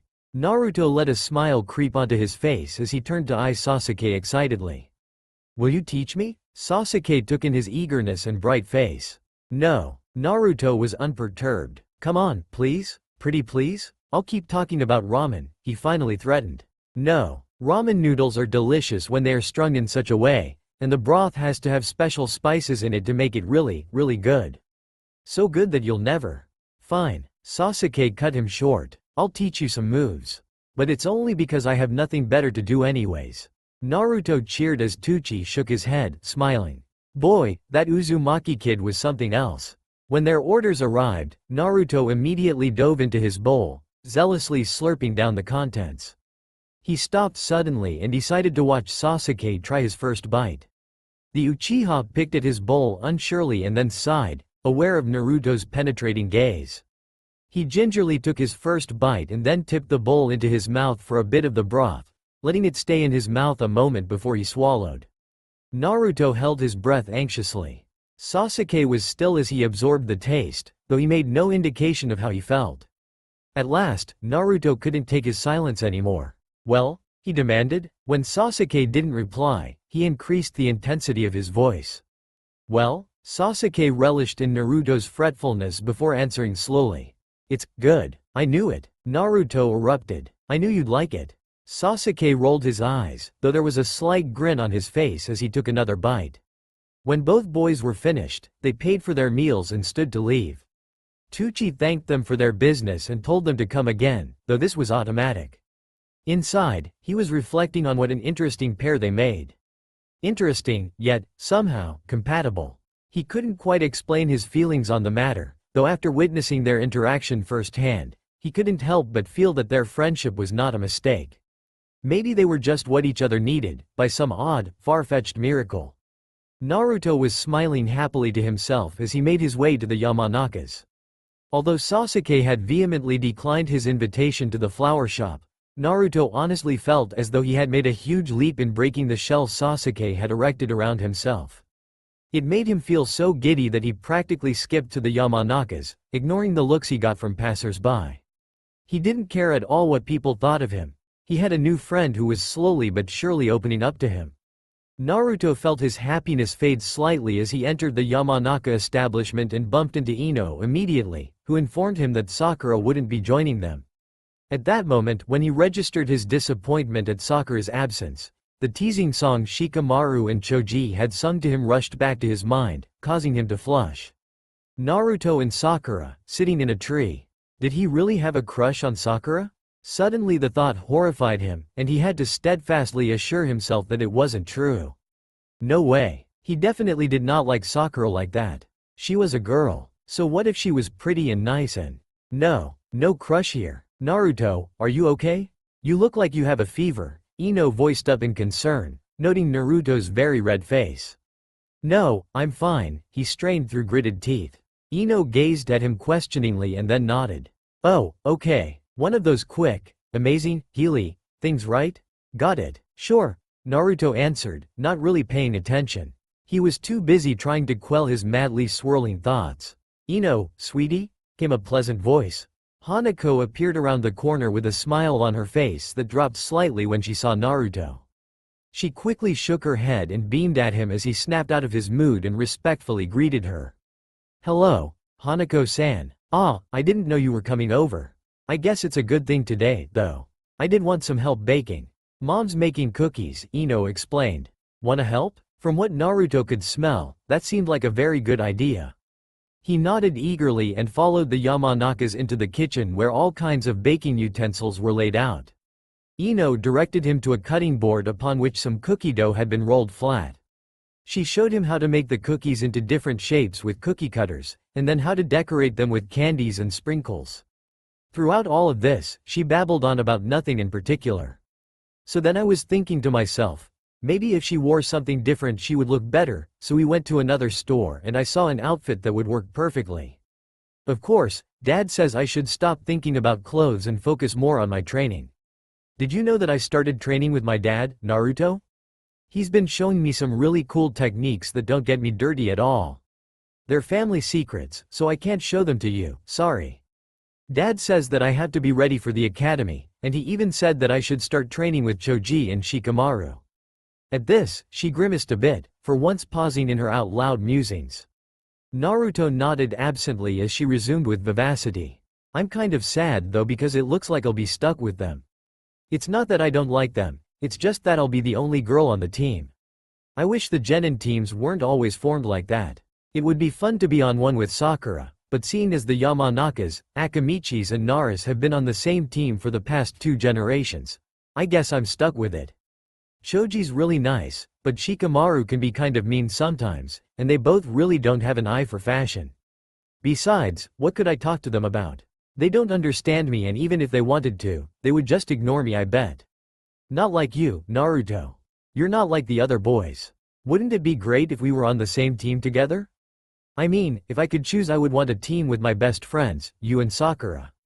Before Ino could go on, she was interrupted by fierce coughing from her mother's direction. Mom, are you okay? She asked concernedly.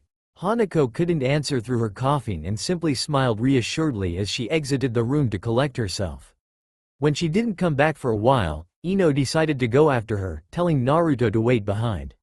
Naruto hummed thoughtfully to himself, praying that Hanako was all right. Slowly he ventured around the kitchen, merely looking at things as he waited for Ino and her mother to return. He was suddenly startled from his absent-minded wandering when he nearly bumped into Ino's father, who had entered silently and abruptly.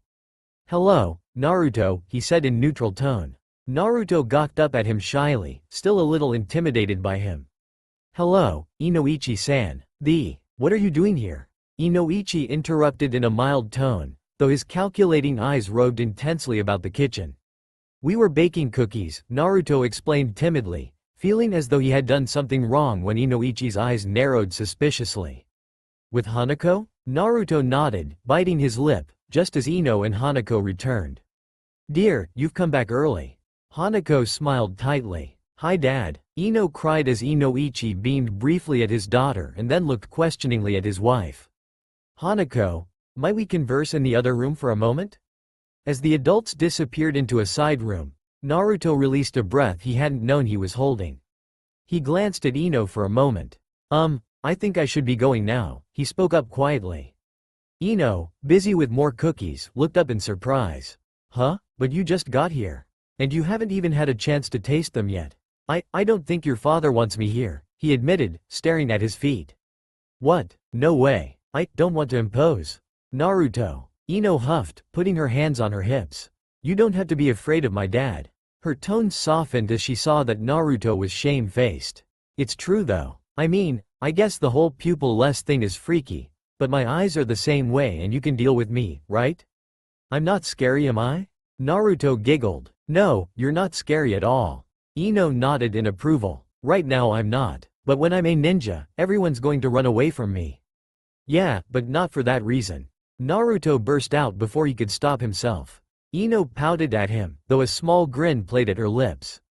At last she couldn't help but laugh out loud. You've been spending too much time with Shikamaru, she admonished, a wicked glint in her eye making Naruto laugh again as they dove once more into the batch of cookies. That's all for now. If you enjoyed, then please like, share and do comments.